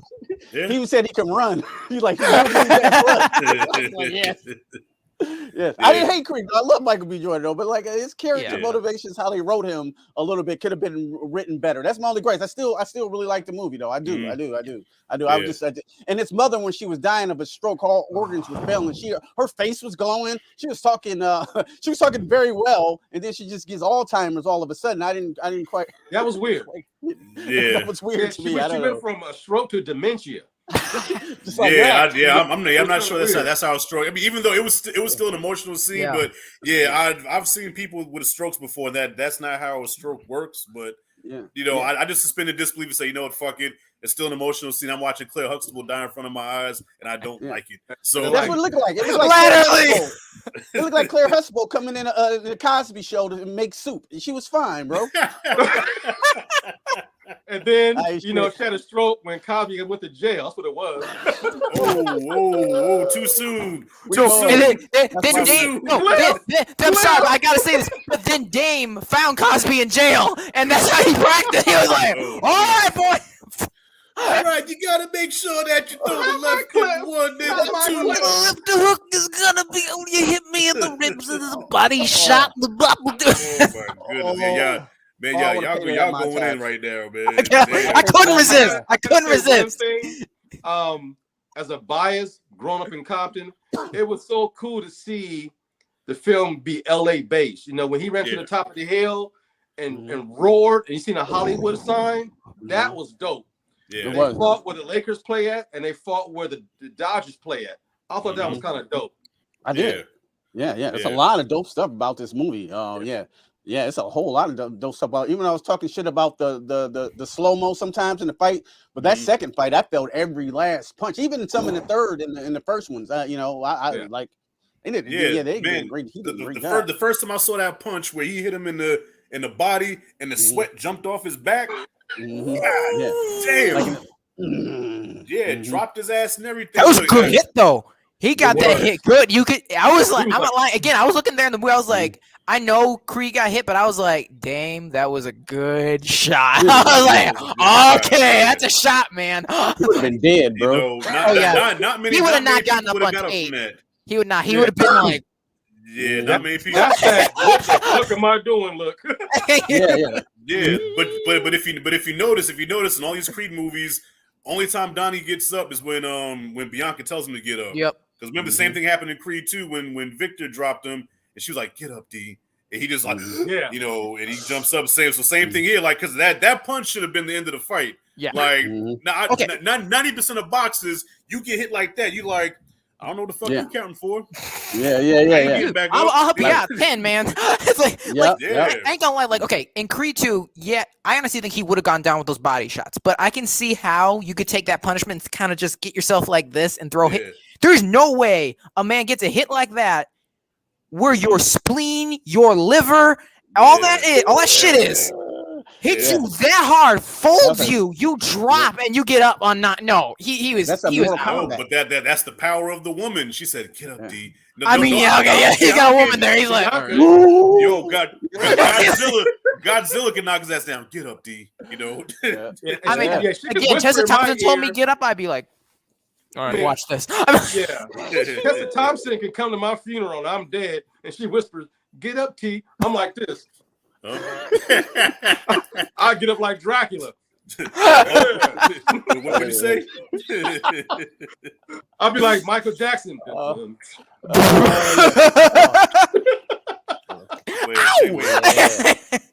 Y'all ain't the only ones going in. Hold up, somebody. Damn, it keeps going away. Somebody said his training was sparring with the injured Vic in a cold bath. Well, he's not lying. But let's not forget he looked in a mirror too, and he was like, "Yeah." And he pulled a plane. Also, he pulled a plane. Yeah, he did. Which, as a boxer, let me tell you, that does not help you prepare for a fight. That has nothing to do with any muscles you need for a fight. Yeah, what is he training for? He's not an offensive lineman. What is he doing? But then this is a Rocky. This is Rocky verse though, man. Like half the shit that Rocky did in 4. Come on, that shit ain't gonna help in no boxing match. Like, Rocky was pulling a sled in the snow. So he was chopping down trees and shit. Yeah, it was just like randomly but it's awesome though. Old trees. Yeah, and it is awesome. Best American propaganda ever. Russians switched to chanting Rocky, and I was just And I like to call back to 4 because when he got up on the Hollywood thing and he put it, I'm like, okay, that's Rocky climbing the mountain. Drago. I was like, okay, cool. And me when Michael B. Jordan roars. It's not really believable like he's tough. Damn. He's like, look like he got some big ass teeth. That's all. Yeah. No, he looks like this. He's like, even his yell, it wasn't his. It came very from like here. It was like I'm like it should be like like get it in there. Like man, get primal. That's like the beast in you coming out. Like against the eye of the tiger. He's just kind of like. Like what is he yelling for in this one too? Like, what's his motive for yelling in this movie? Why didn't you treat Dame like shit? Dame should be yelling and beating you up. Hey Q, did you see what you just did? Q, you see what you did? But before you came into this stream, we was kissing this movie's ass, and now you come in here. Now we all clown the shit. See what you done did? Well, he never got to our negatives. So he came in at the right spot. You came in at the right time. Okay. Fair enough. Cool. No, like I said, I like this movie. I'm gonna buy it on Blu-ray when it come out. Yeah, you know me too. I still like it, but, even though I got problems with the heart of the film, because I just watched all three of them. That first one just had all the heart. So, like I was watching Creed 1. I was like, Sylvester Stallone don't even seem like he's playing a person. That just seemed like who he really is for real in real life. I mean, even playing it over 30 years. So like, that's why he was nominated for the Oscar. Like, my God, he's so good, bro. And I'm still mad he didn't win. I don't even know what the motherfucker that beat him. I think it was I want to say Christoph Waltz from Django. I might. It was somebody from the movie Bridge of Spies. Yeah, because Django was supporting actor. Yeah. Okay, it was somebody from Bridge of Spies. Yeah. Wait, yeah, he was. You're right. You're right. That was different Spies. I know you're talking about. Yeah, it was somebody from Bridge. But yeah, I watched them. I watched the other two Creed movies also prior to watching 3. So yeah, that first one I think we all can agree was probably the best out of all of them. Yep. Now the first time I seen 2, I wasn't a fan because it was a point where it dragged a lot, where the movie just came to a screeching halt, and I'm like, dude, this doesn't feel like Rocky. This doesn't feel like. This doesn't have the same energy that the last Creed movie had, but now that third act of Creed 2 was flawless. Like the training montage and the fight. And I ain't gonna lie, bro. I was in the theater. I cried like a bitch. Y'all know me by now. I'm a crier. I cried when Rocky was reunited with his son. Because at that point I haven't seen my own father in forever. So when they had that reunion, I'm sitting there like, man, shit. And it's funny because my daughter and her cousin, well, we all went together, but they were sitting like 4 rows like above me. And I guess my daughter told her, I bet my dad's down there crying. So her cousin comes down there, right? And she looks and she says, Renee, he is crying. I'm like, man, fuck y'all. Fuck y'all, I ain't crying. Man, you cry with your shoulders so behind, you're like, yeah. Well, you know what? No, she can always tell when I'm crying because I take my glasses off. So if you see the glasses come off and I start doing this shit, that's how you know. It's speaking of Creed 2. Yeah, so even though Creed 2 I think is probably I would put Creed 2 third, but I think the fight in Creed 2 is more effective because you knew what both of them were fighting for, and in a way you kind of rooted for both of them because Drago was fighting for the love of his moms, you know what I'm saying? So it's like, damn, if I win, my mom will love me again because mom, his mom abandoned him.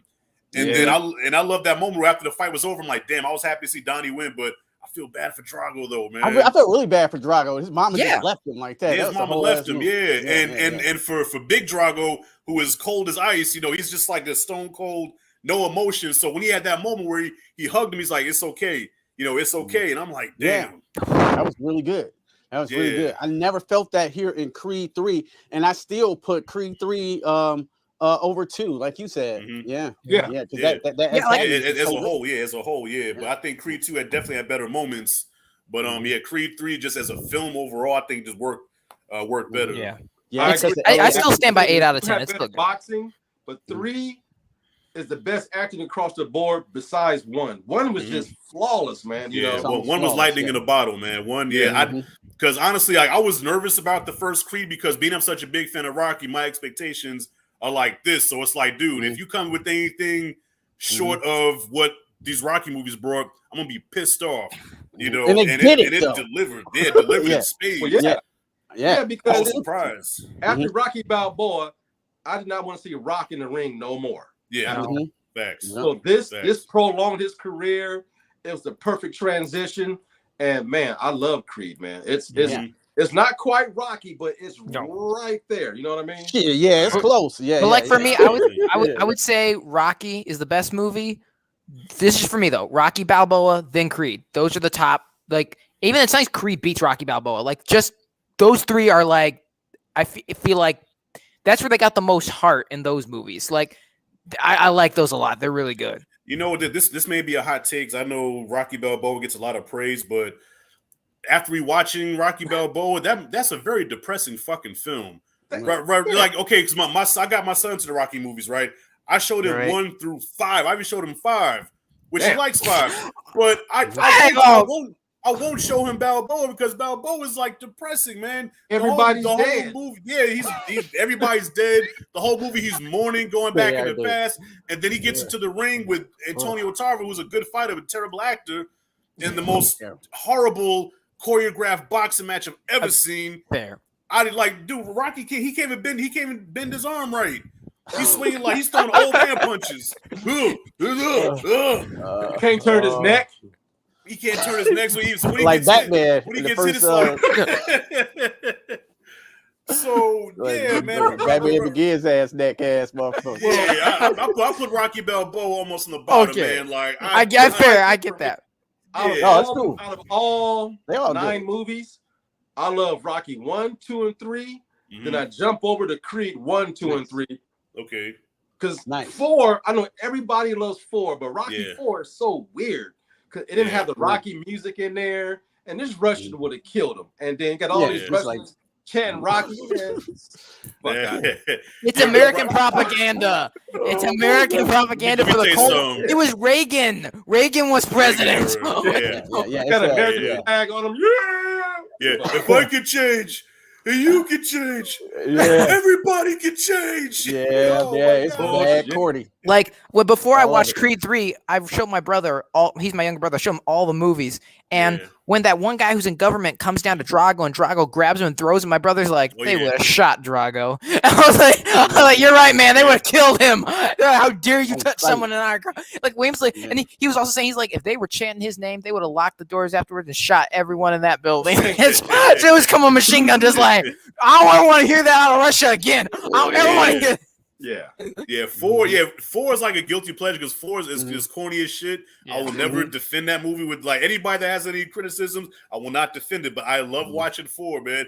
Now, I mean, okay, so for me, 3 is definitely the best one. 3 is not only the best Rocky movie, but like my favorite movie of all time. Like I can quote that movie verbatim. So I say 3, 2, and then 1, and then shit.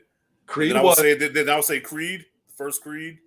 Third, Creed 3, Creed 2, Rocky 4, and then what's left? Balboa, right? No. Shit. Okay. Balboa, and then Rocky 5. I'll put Rocky 5 last. But listen, I could watch Rocky 5 over Balboa. Hey, I can watch 15 fair. minutes of Rocky 5. When he got knocked into the bus, he said, dun, dun, dun, dun, dun, dun, dun, dun. I'm like, my heart was pumping, you know. Yeah. Yo, five had some dope moments, man. Come on, like when Tommy had him on the ground, right? He was all fucked up. He's seeing Drago, like fuck him up, right? And then you got Mick, Ghost Mick comes in there. Yeah. Come on, fight this guy hard. He's no machine. I didn't hear no bell. Get up, you son of a bitch. Mickey loves you. Come on. Five had his moments. I love it. And then Rocky gets up. Hey, yo, Tommy, I didn't hear no bell. Yeah. Come on, man. I can say out of all these movies, none of them have a terrible movie in them. Like we can go in horror, like we don't even want to go Freddy's Dead and stuff. But like out of the 9 movies, they got, you know what I'm saying? Not none of them are like unwatchable bad. You know what I'm saying? Right. What makes 5 the worst was that soundtrack at the end of the movie. What's that? What was the thing? That song they kept playing in Rocky 5. Go for it. Go for it. Yeah. That's when 90s hip hop. To be or not to be dope, that's the thing. All you gotta do is keep on pressing. Bad.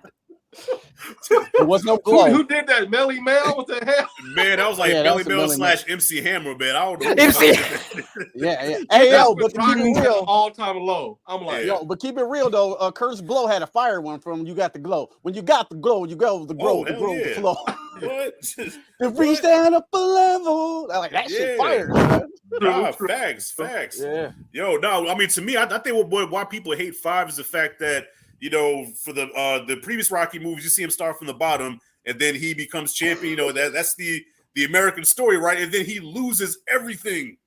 So he goes from down here to up here to down here again. It's like we're watching our hero go backwards, and then at the end he doesn't get it back. So you know, typical Hollywood shit. Okay, he would end up getting it back at the end. He never does. He stays broke. Sue me for what? Yeah. Sue me for what? Yeah. So his redemption was beating Tommy, but he's still in the fucking hood. in Philly. Yeah. He stayed in the hood, right? In the next movie, his wife is dead. And he got a restaurant. That's it. Yeah, still in the hood. Yeah. Yeah. All right. So so we rank the movies, right? Okay. So let's rank the opponents, right? The best to worst Rocky Creed opponents. Ooh. That's a good one. Man. I mean, Apollo and Mr. T, Clubber Lang about a tie. Mr. T was probably a more scary opponent, but man, Apollo had so much to like, man. He was charismatic. He was grandeur. Yeah. He was wonderful. Yeah. And he really played into the camera the way he was like, he was the greatest. Yeah. But he's probably been my favorite opponent. And then Clubber Lang. Of course, Drago. I mean, dumb as that movie was, Drago was a beast. Yeah, Drago was scary. Yeah, as a kid, I thought he was actual like cyborg or so. I thought he was a robot. I was 5 years old when Rocky 4 came out, so I'm like, Dad, is he a machine? He's like, nah, so he just talks like a robot, but he's not really. Rocky 5 and 6 Real are scary definitely the last worst. And then I got to jump into the Creed movies. Pretty Ricky didn't scare me. But Drago's son did. So he might be Victor, after it'd be Drago father, then Drago's son, and then maybe Damien. Creed 1, Pretty Ricky, Tolliver and them. I don't even count them. It didn't. No, not Tommy. Country ass Tommy Gunn. With the mullet. Yeah, with the bullet. Yeah. Nice ass looking haircut. Ass whooped in real life by Tyson. That shit was funny. No, was it? No, it wasn't Tyson. It was Ray Mercer. Was it Ray Mercer? Okay. Yeah, Ray Mercer put Tommy Gunn to sleep. I mean, Tommy wasn't named Tommy Morrison. Because they put sound effects to it. They go, ooh. Yeah, because if you watch that, he had Tommy up against the ropes, right, and he was already knocked out by the second punch. So he's like this, and the dude kept hitting him, and the ref didn't stop it. Damn. I gotta watch that on YouTube after this. Yeah, Tommy Morrison was a good fighter. Like in the 90s, he was a good fighter, man. But he wasn't like top. He wasn't like top tier. Like he lost. I think he lost to George Foreman. Ray Mercer, I think, put him into retirement. He never fought Tyson, thank God, because Tyson would have annihilated him. Yeah, he was a white boy with some height. That's what he was. And boy, he had a left hook too. He had like a Rocky-esque, like strong, like that left hook could knock your ass out. But that's all he had. He had a mullet. That's why I didn't like his. But the whole thing is if you just have a left hook, honestly, that's the easiest thing to defend because that's your right side, and that's your hand that's usually closest to your face like this. So you just. Every time, it's all you're gonna do is just keep being like all you do. Then he's not gonna. That's why he's just. Yeah, I don't know. Yeah, he was. But as Tommy Gunn, the villain, I'll put him lower too. Yeah. But the absolute worst though is Antonio Tarver. Hell yeah. I understand Sly wanted to get a real boxer, but the real boxers don't make good actors. Like, think, man, Joe Frazier almost played Clubber Lang. True story. Sly originally wanted Joe Frazier to play Clubber Lang, and he had he had a script reading, and Joe couldn't read. Yeah, I believe it. So then he got Ernie Shavers, and if you know Ernie Shavers, Ernie Shavers is probably the hardest fucking puncher in history. Yeah, he'll knock your ass out. But sometimes it don't work because even in the Drago, the second Drago, that dude's a fighter for real, right? Like a UFC fighter or something. He can't act. He's a real boxer. Yeah. So they don't make him talk. Nope. Right. He barely talk. Can't nobody remember a line from that dude. So yeah, I agree. Like the great fighters don't always make great actors because Tarver was terrible, bro. Tarver was awful. Hey, Balboa, you hit me? You hurt me? I'll get you out of there. I'm like, your delivery, man. Your delivery is terrible. Terrible. Yeah. Like that little imaginary fight in cartoon land was better in Rocky Balboa than it was the real fight. Remember? The animated fight. Yeah. That was better than the real fight. You know what? Like you, Blacktastic, I will put Clubber Lang and Apollo 1 and 2, but I will put Clubber Lang first only because Clubber really got inside Rocky's head. See, Apollo talked a lot of shit, but see, Rocky laughed off a lot of what Apollo says. He knew Apollo was a showman. He was, he was entertaining. So Rocky never took Apollo seriously. He was afraid of Clubber Lang. He was afraid, legit scared of Clubber. You know what I'm saying? And then on top of that, Clubber tried his wife. We've never seen anybody. Hey woman, listen here. Since your man ain't got no heart, I'd be glad to see a real man. I'll tell you what, bring your pretty little self over to my apartment tonight, and I'll show you a real man. You want it, you got it. Yeah, see, that's a villain right there. He's inside Rocky's head. He tried his woman and scared him to death. And scared him to death, and in a lot of ways, and I guess you could say killed Mickey. Yep. He pushed Mickey. Mickey fell, and and beat the fucking shit out of Rocky. Like, yo, man, what do you want? One talking shit while he beat him. Yeah, beat the shit out of him. and made him cry. Yes, you can't win. Yeah, and he's like, I'll be happy to beat him up some more. I'm like, man, I love that scene. He's just sitting there like, I'll be happy to beat him up some more. Yeah, they said, Clubber, would you accept the rematch with Rocky Balboa? I reject the challenge because Balboa is no challenge. But I'd be more than happy to beat up on him some more. Oh, he said he was nothing. But what about him being trained by Apollo Creed? Apollo who? Talk about the old fool Apollo Creed? Shucks. And plus, Rocky 3 was the first time you seen 3 fights in one movie. You had Thunder Lips. Mm-hmm. Then you had the first match between Rocky and Clubber Lang. Then the third. Lang, yeah. That movie has so much energy, man. It was just, and that's the first time Sly was actually cut up. He never had a body like that. Right. Yeah. You know, and I think it has the best ending of like the way the movie ended with Rocky and Apollo swing at the same time and then freeze it, and then Eye of the Tiger roll credits. Yep. Perfect way to end the movie. It turns into a painting. You're right. Yes. Man. Which I want to give for my room. Like if I can get that, I'm gonna take these shits down. I'm putting that up on my head. I want to have that as my background. And I also love the part where when they have the whole thing about the Eye of the Tigers, when they get in the first time in the ring, where Rocky's looking up like this little puppy dog, like, and Clubber's just like, stand him down, he's just like, he is like, I'm not lying, that man looked genuinely hungry, like he was gonna, literally eat them. Well, he said it. Pull-ups in his apartment like this. Yeah, with that little jazz music in the background. Pushing, getting ready for the fight. Clubber was no joke. Yeah, he had Rocky shook and somebody hungry. Yeah, what do you say to him before they backed up? It's okay, back to your corners now. Dead meat. Yeah, dead meat. He's terrible. And we went back to this corner. He knew. He said, "Yo, Chump is scared. He's scared to see you look in his eyes." I said, "Oh shit, he's about to fuck Rocky up, man." He did. And plus, they know what he was doing to other fighters in that movie. Yeah, he was knocking him out the ring. Yo, even had one guy on the ground. He was down already, and the guy looked up at him and Cliff came and hit him again. I will say, I will always love Mr. T as B.A. Baracus, but but Clubber Lang is Mr. T.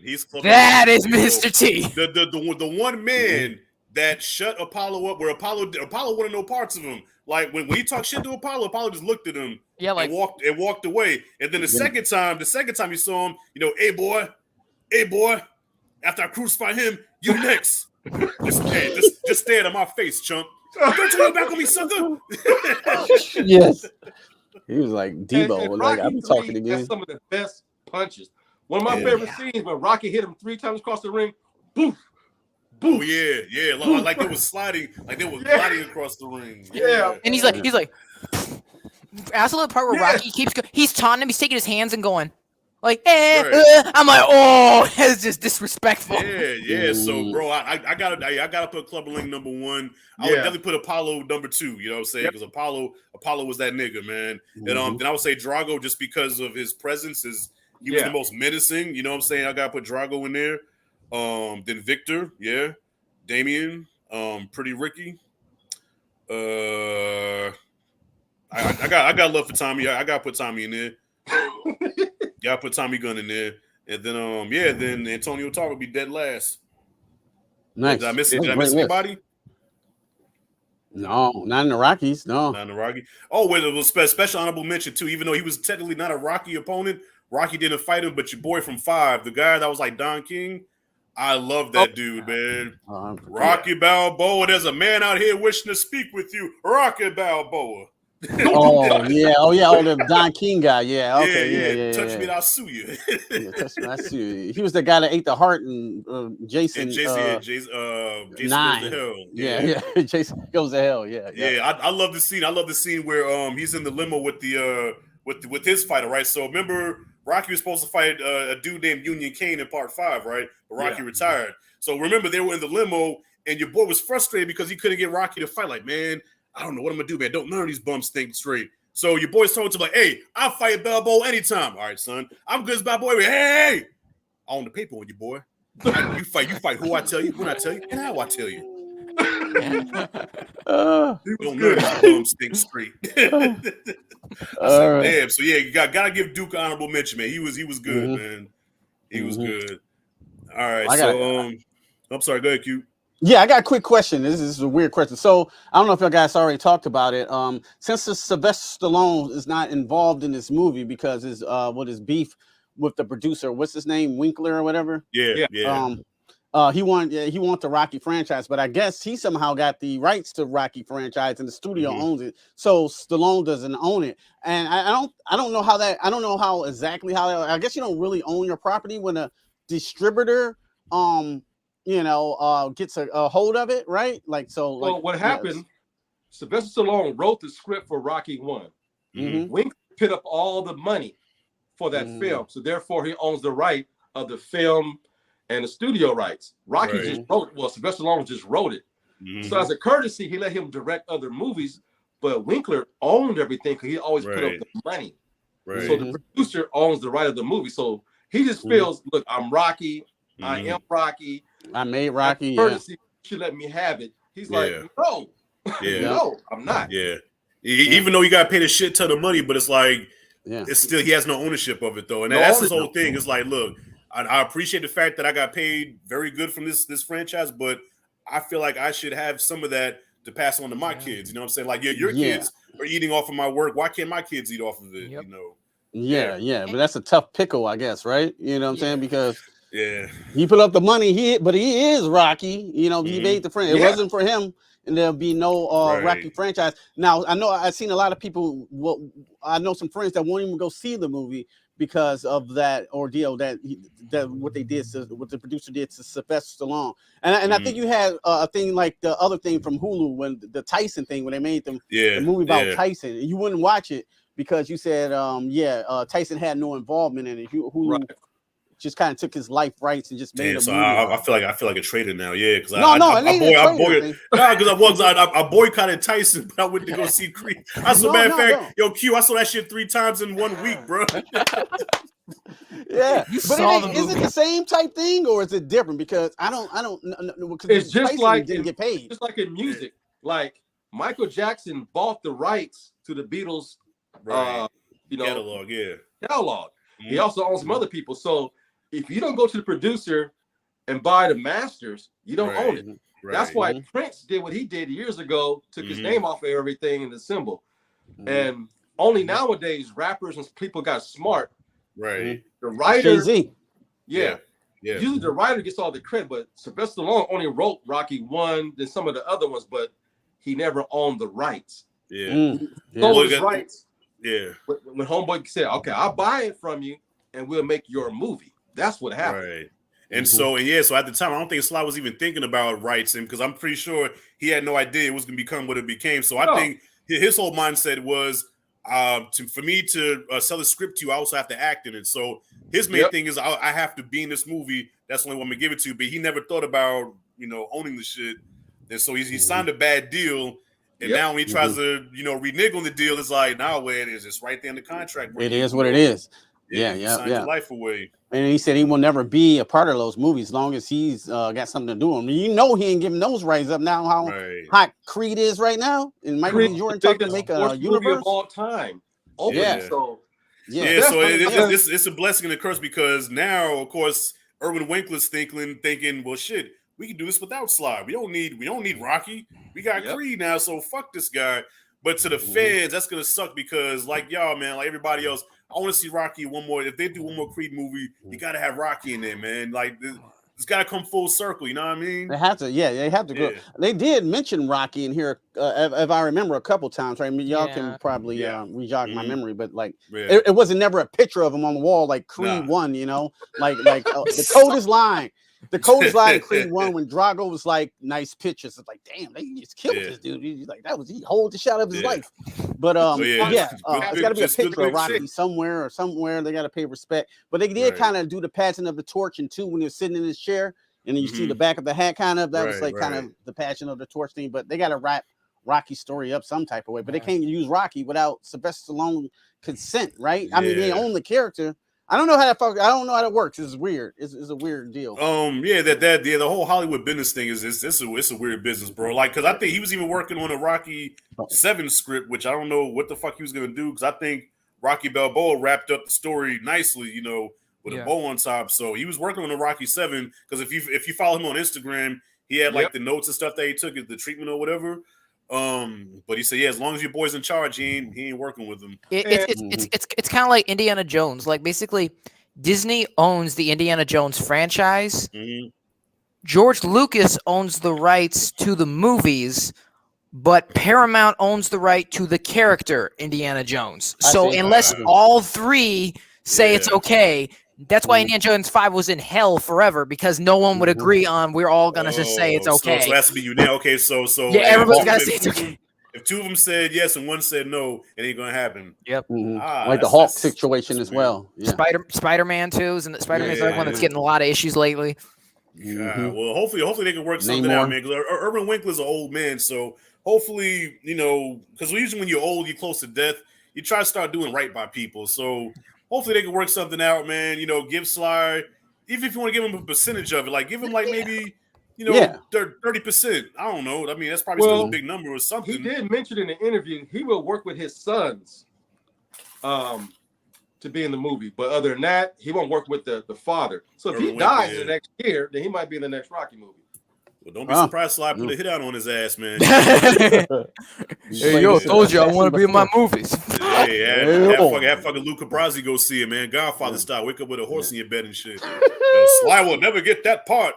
Wake up with a fucking 7 horse in his bed. Oh, shit. Get in my movie. Yeah. Or else.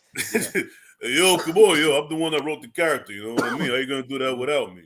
It's some bullshit. It's fucking bullshit. You know what I mean? So like at least he got paid. Tyson didn't get paid off of the Hulu one at all. Yeah. Okay, so I don't feel as bad now. Yeah, because Tyson, they didn't involve him in any way, shape, or form. Didn't receive 1 red cent. Nothing. Yeah. So Sly made a shit ton of money from the like. So Urban Winkler's argument is, what is he complaining about? I made him rich with these movies. Like he's a rich man. Star, yeah. Yeah. He made himself. Yeah. But I heard his last wife took his ass to the bank, and he is in a little bit of financial trouble. I did hear that. So really, he says it's not about the money. It's about his legacy with his kids. But I think it's about that money, because that last wife took his ass to the bank. Oh shit! Wait a minute, not the same woman. All my money. No, he has so many wives. It's the last one he was with, divorced him, and took Sly to the bank. Oh shit! Yeah. Man. Hey, I'm just resting real quick. I'll be right back. Yeah. Go ahead. Yeah, we about to wrap it up in a minute. Yeah. Well, what's that song say? Boy, it's cheaper to keep her. Cheaper to keep it's cheaper to keep her. But yeah, okay. This probably Cinematic 18 says, speaking of Tyson, I think Jonathan Majors will make a great. Yo, he reminded me of Tyson in the movie. He did. He had the black trunks, right? He had the black trunks. The only thing he didn't have is the towel, but he kind of had the little hoodie on, the black. Well, I think he had a black towel at the end, right, when his last walkout. I think so. Yeah, it was a black towel. Yeah, he had the black shoes with no socks. The trunks, even like the haircut, like the haircut. Tyson, he looked like Tyson from Punch Out, you know. Yeah. Oh, I used to hate that dude. It'd be hard as shit. Yeah, true. Anyway, somebody said here too, talking about Jamie Foxx. Yeah, dude, we've been waiting on that movie for years, man. We've been waiting for that for years. He's too old now for that, for sure. Yeah. I mean, we can play. He wants to play old Tyson. He wants to play old Tyson. He want to play older Tyson. Okay, cool. So yeah, he's the one to play Tyson. I tell like this. You know, he wants the more calm Tyson. You know, I'm happy now. I'm happy. I got no money. People can't steal from you. I'm happy. I'm happy. Why is that so good, bro? That Tyson's on point too. All his impressions be on point. Why would you play Tyson, man? Yeah, well, you play Tyson, but yeah. You see how light I am? Man, I ain't got no gap. Dude, you seen the makeup they put on people in Hollywood? Dude, they would do it. They'd be like, listen to my man talk here. Listen to my man Rashad. Yeah, but then Brandon Fraser. You know? Brandon Fraser, unrecognizable. Yeah, but then I have to go in front of Tyson. Who's that knocking at my door? Yo, it's Tyson. I was making fun of me. It's Sly. Who that? Yo, with my contract. Anyways, wait. Then I have to go in front of Tyson and be like, okay, I want to see you do the impression on me. Then I got to do the Tyson impression in front of him. Yeah. And if I don't like it, I'm gonna have to knock you the fuck out, because I'm happy and I'm at peace. I'm happy now. I got no money, so people can't leech off of me. I'm happy. He'll tell you this. He'll go to you like this. Oh, you come across as a nice guy, but really you're a piece of shit. Yeah, you're a piece of shit. Man, I know that dude was shit. I know that dude was shitting himself.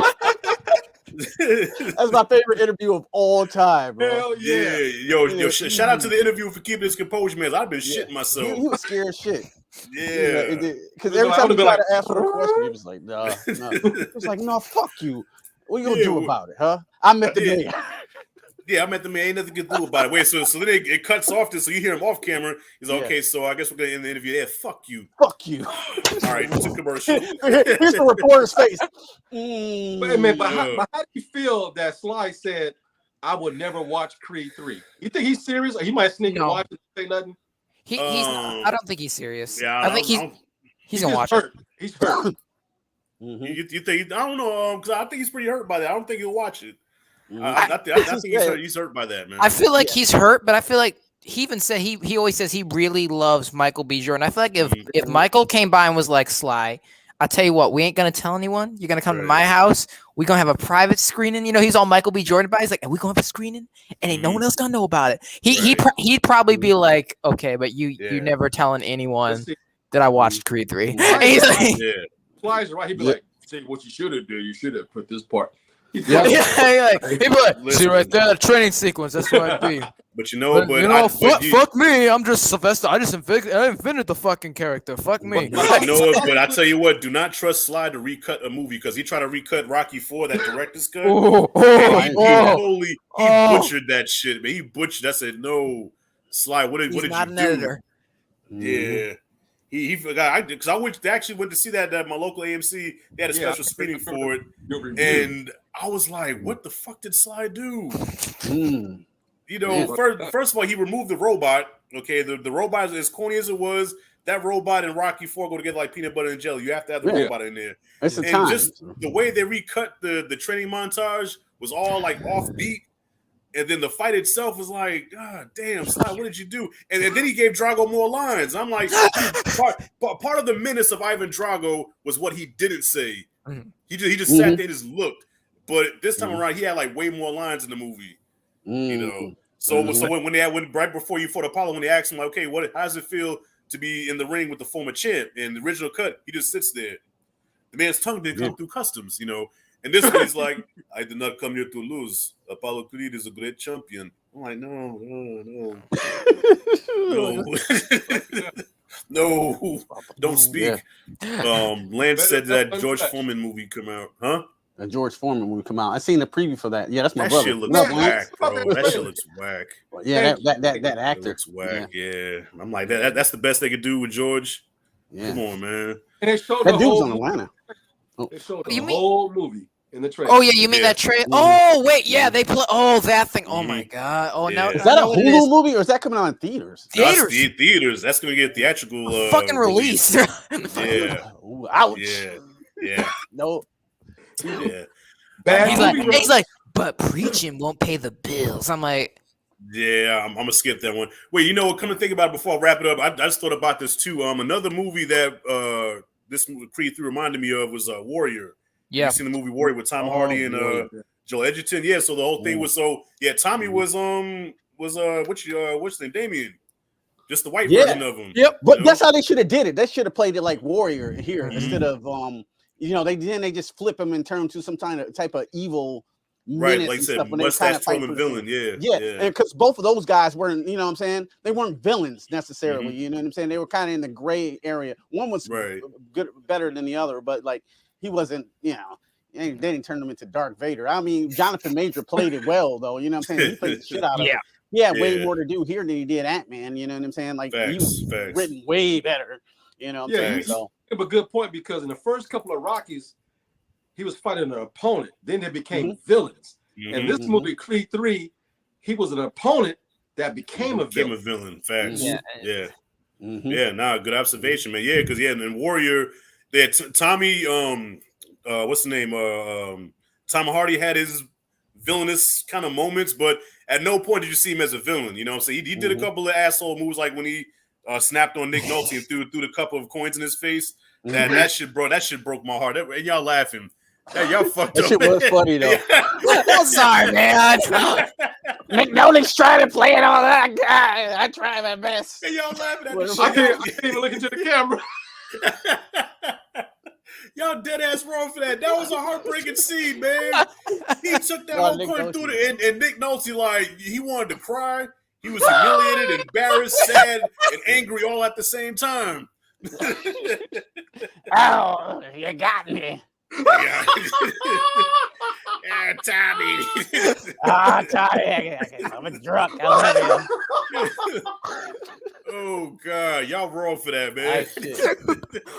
Hey, going to hell with gasoline draws on, buddy.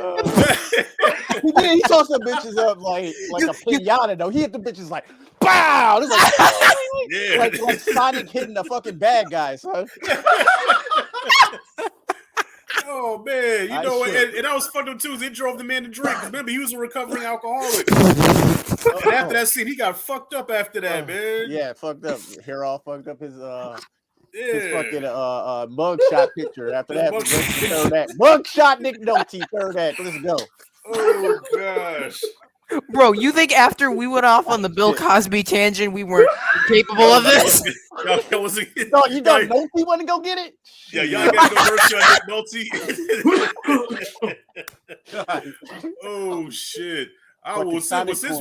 Since we're on the subject of Warrior, what was a better movie, Warrior or Creed 3? They're very similar in style and everything. I'm biased.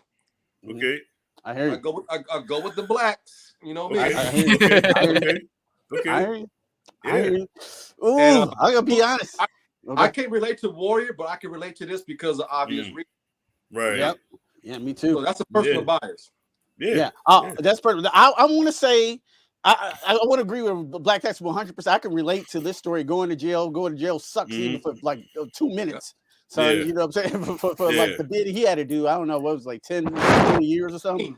18. So, like 18 years, with 2 years tacked on. I can imagine getting out in one of your spot. Great story, great movie, but man, Warriors is hardly no flaws in that film. Warrior hit hard, man. It's tight. It's a tight script. Like at the end, it was like a crescendo at the end, man. Like everything just came together and just like and when the movie went off, you just felt like emotionally drained, Yeah, I think Warrior's a little bit better made film than Creed 3, but this is Michael B. I'm comparing it to Michael B. Jordan's first project, right? You know what I'm saying? So like, that's still got to give hella praise. You know what I'm saying? Hella praise. I like the characters more, of course, than Creed 3. Come on. And plus, I think Tessa Thompson takes it over the top for me personally. Oh yeah, no, look, she found them froggies, smeared it. Yeah. I would give a slight edge to. I could relate more to Creed 3. But I'll probably give a slight edge to Warrior just because how I felt after that movie went off. Like Warrior fucked me up when I watched it, man. Like the whole thing with him breaking his brother's arm and and then he had to he was trying to spare him, like, dude, the fight's over and this crazy fucking nut is sitting there with one arm. No, shut up, come on. I'm like, dude, you got one arm. And when he took him down, and he's like choking the life out of him. I'm sorry, Tommy. I'm sorry. Tap Tommy. It's okay. And I'm sitting like, it's definitely okay, man. Warrior is a better comedy.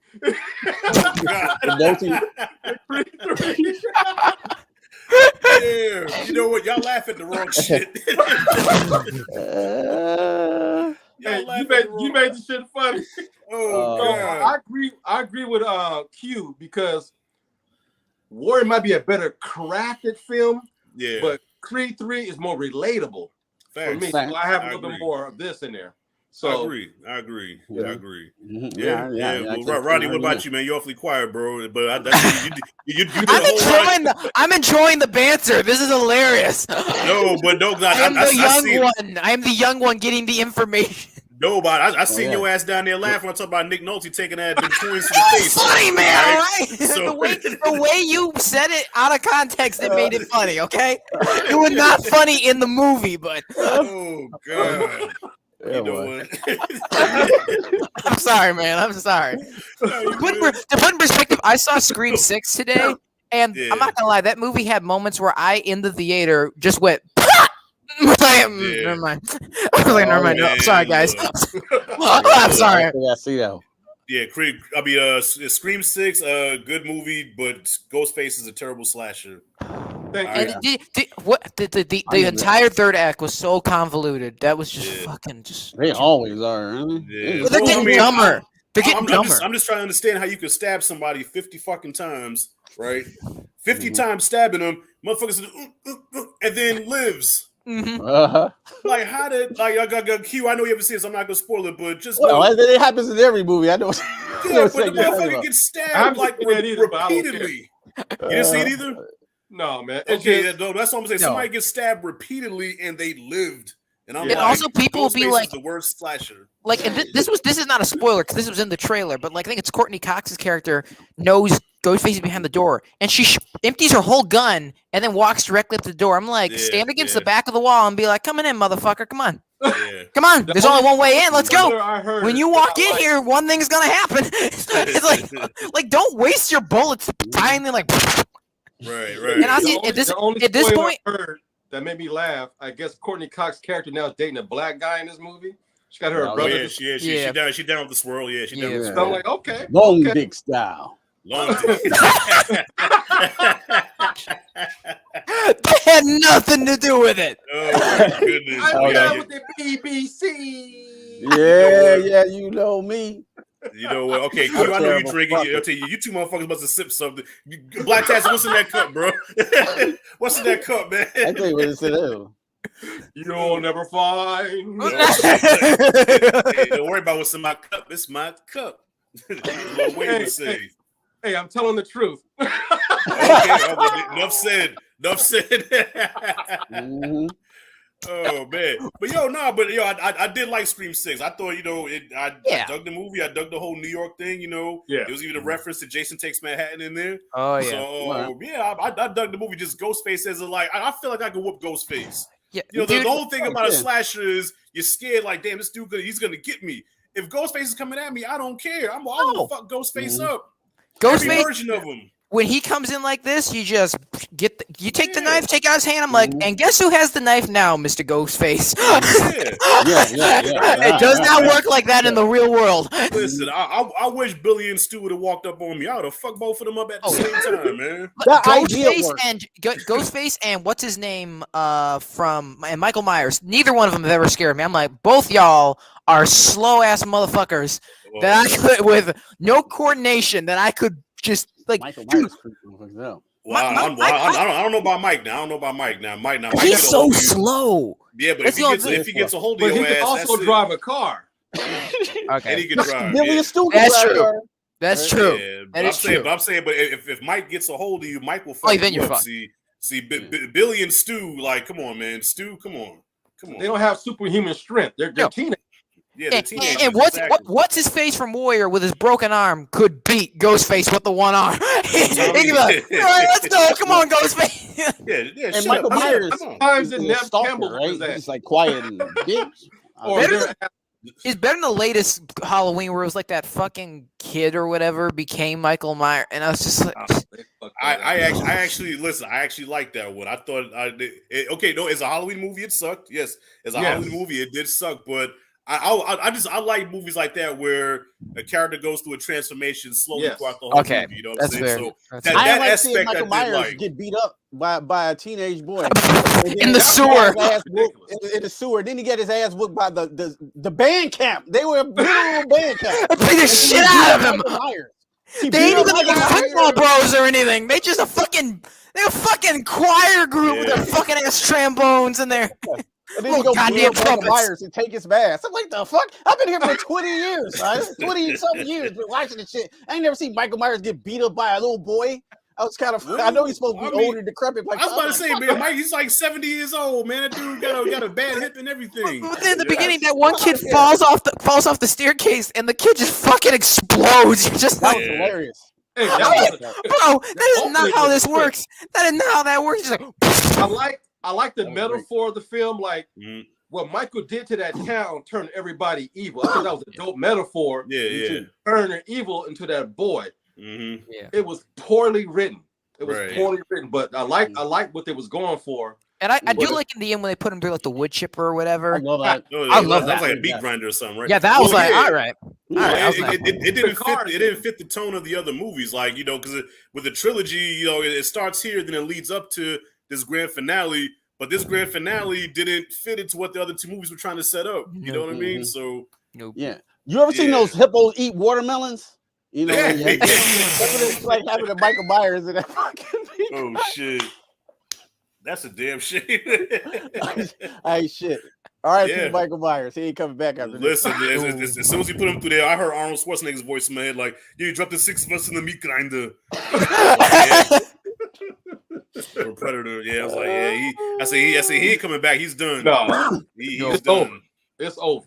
Yeah, but then again, in the third Chucky movie, they did the same thing to him, and he was able to come back. So I don't know. Hollywood's a mug. Yeah, every Marvel character. Hollywood don't have fuck Marvel. Sorry. They come back. So all right, man. So we're gonna go ahead and wrap this up, man. So before we head out here, everybody, I want you to plug your channels in. So we're gonna start with you, Blacktastic, and go around. Well, this way. Well, Blacktastic, Rodney, Last night I had a chance to go see Scream 6 or stay home and watch Netflix. Well, I stayed my ass at home, and I watched for the very first time ever Roadhouse, starring Patrick Swayze. Oh, wow!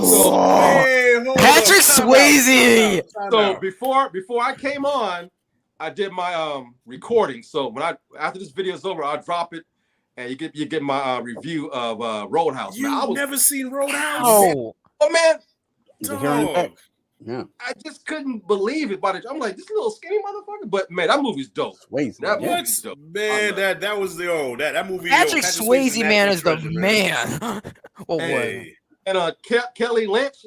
Kelly Lynch, a lot of titties, and ass. That's one of the best movies from the '80s, bro. Like Roadhouse. Even though you can count the two black people on two fingers, and one of them was Keith David. Yep.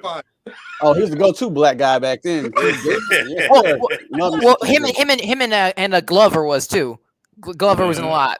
To my Danny Glover. Yeah, Danny Glover was in a lot too. Yeah. So because you're black. I'm gonna drop that. Because you're I'm gonna drop that review within the next hour. Okay. Thursday night, man.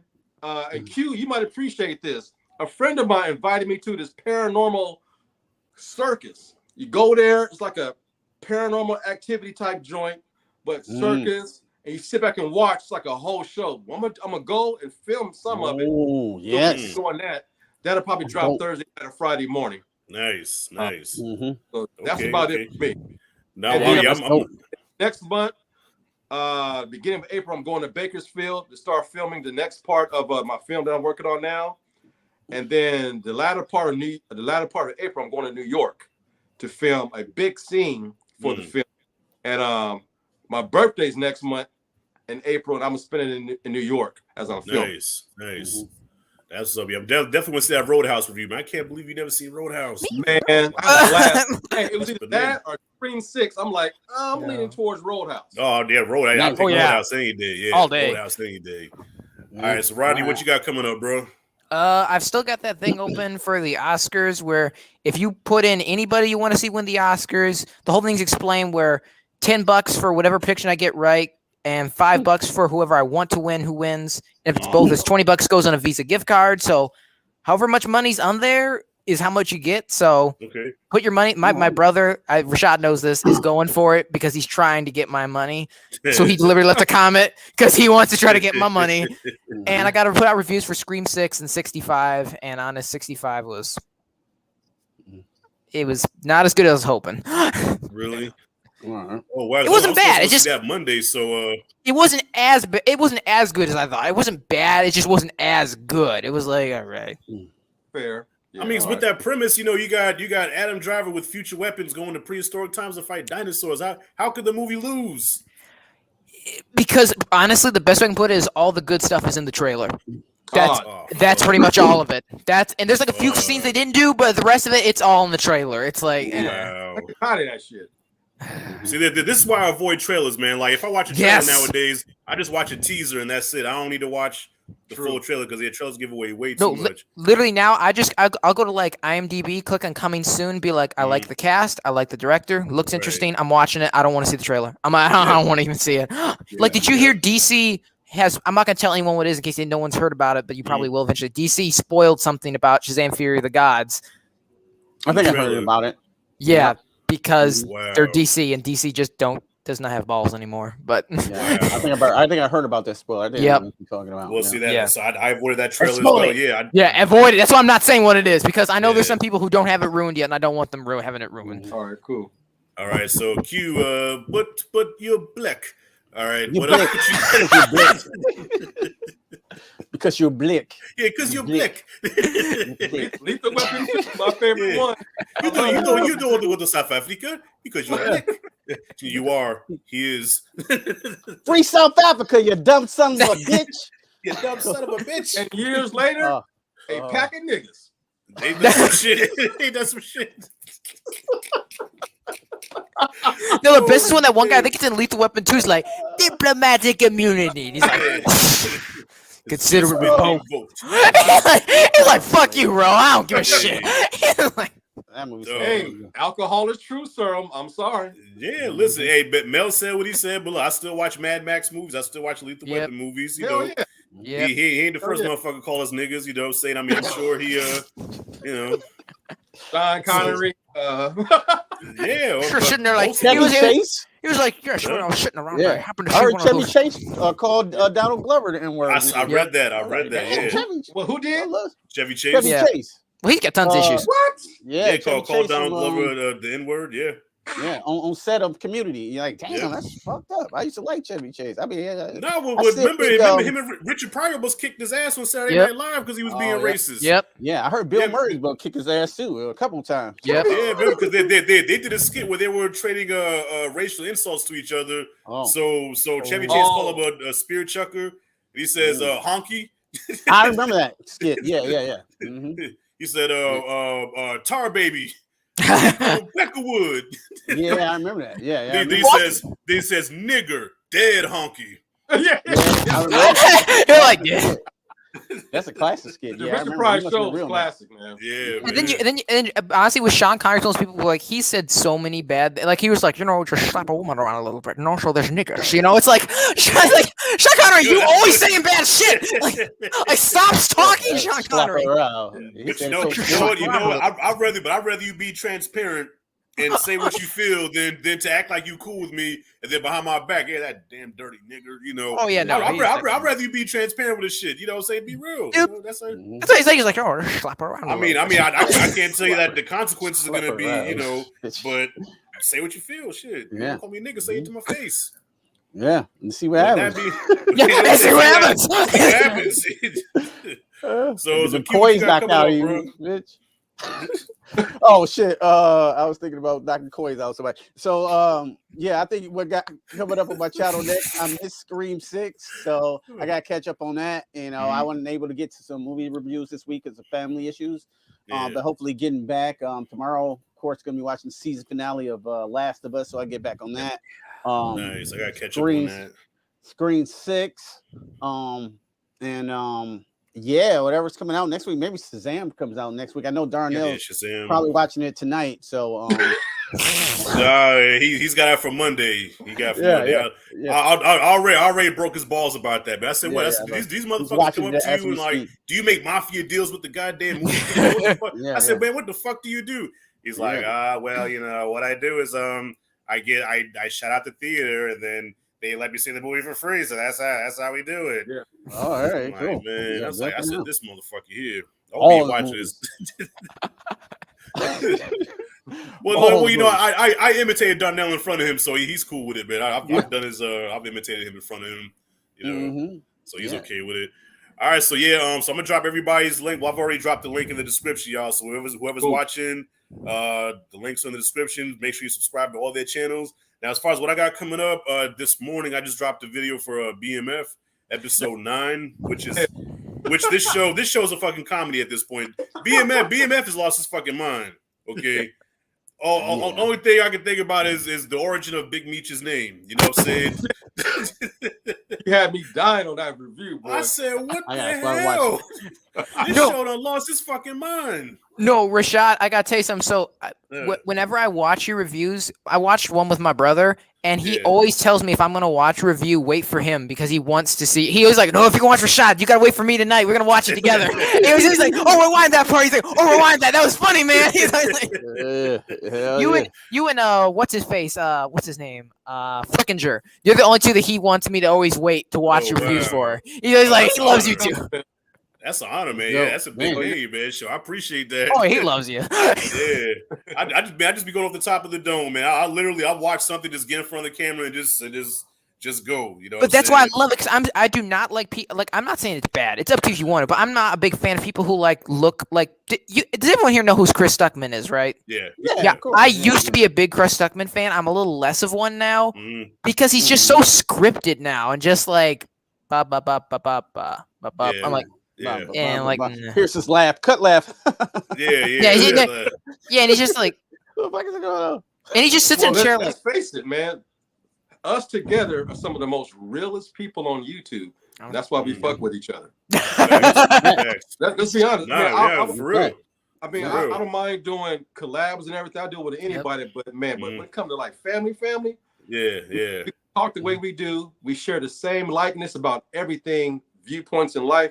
And we're relatable. You know, some of us got kids, you know, we live a different lifestyle. But real recognize real, man. So when I first started watching YouTube movie reviews, I was watching the big dogs like Stuckman and Jeremy Johnson, all those guys. But then when I come across y'all, I'll go to y'all shit first now, and then I'll watch this shit last. It's like I told my brother, I was like, you think people like Stuckman, who are now very close to the industry, and Johns, you think they ain't being paid to say things? Like, you notice that Stuckman doesn't put out negative reviews anymore? I just recently noticed that. He don't even review his reviews. Yeah. He don't even give a grade or nothing. He just no, it's just like he talks about it, and I'm just like, oh, like Flickinger's always like Flickinger. Flickinger actually I like because he's one of the few guys left on the internet who's from those OGs. Who will say, yeah, the movie was shit. Like he just did Scream 6 and he was funny. He was like, the ending made no fucking sense. And I wanted to stab these people that are in front of me in the movie theater for talking. And I was like, yeah, this is why Flickinger's still awesome. I can even say that about Johns to a point. But I don't know. Yeah, John's got a little still left in him. Yeah, but I mean, sometimes outside of our circle, the only people I fuck with who haven't changed a bit is Double Toasted. Double Toasted, yes. I fuck with them too, Corey and what's his name? Corey and Martin, right? Yep. Yeah, Corey and Martin, Yeah, this one reminds me of like we together even tonight on this episode reminds me of that because we can when we were by yourself in your camera, you're looking at this weird inanimate object. It's weird. Yeah. I don't care what nobody say. Getting in front of this thing is a little weird all the time. Like right. Looking into the eyes of the soul. I feel like a million people watching me right now. Just me in my basement and shit. You know what I'm saying? But like it's fun, you know what I'm saying? We can laugh and we can bounce ideas and some jokes just come off the top just like that. Better than do it coming by myself when there's no one here to laugh at them or react to them. You said like then I got to pull them out there. You know what I'm saying? So that's some real shit to say. So hell yeah, we got to do this again. Something where we can get together at least once a month and do like a bad movie review or something. Because and this shit is fun. Yeah. Oh yeah, if you guys are down for it, I have a few ideas coming up in like maybe 2 months ish that I would love to have you guys on for, which would be like collab videos for some bad movies. That I'd love to I'd love to have y'all on for just to make fun of because I mean if we find Warrior funny, I mean, we're gonna find everything funny. Until today. We didn't until Rashad tried to explain the coins, and then we found it weird. You know what? I guess I have a bad habit of that, man, because I do my older brother the same way. And I'll be serious. I'll be reenacting scene, talking about a scene, and he'd be like, "Man, you just ruined my whole childhood." I did that with Superman 2. I was going over Superman 2. I was like, "Man, you fucked up my childhood, man." Like, dog, and he can't take the movie seriously anymore. Yeah. And I'm like, "No, but I'm serious." He's like, "No, I can't take it seriously no more." Well, you know why, don't you? Because you're an influencer, a true influencer. That's why. I appreciate that. I appreciate that, man. Thank y'all. So with that being said, y'all, we're gonna go ahead and wrap this thing up here. Thank you all for coming in. Thank you everybody for watching. Once again, make sure you click on everybody's description there, subscribe to their channel, tell them I sent you, and all that good stuff. So Rashad G, Blacktastic, Rodney Bushwood, Q Reviews, all signing out. See y'all in the next video. Peace. Yeah. Now the awkward 3 seconds when I try to end this motherfucker. I'm a dance. Cut your blick.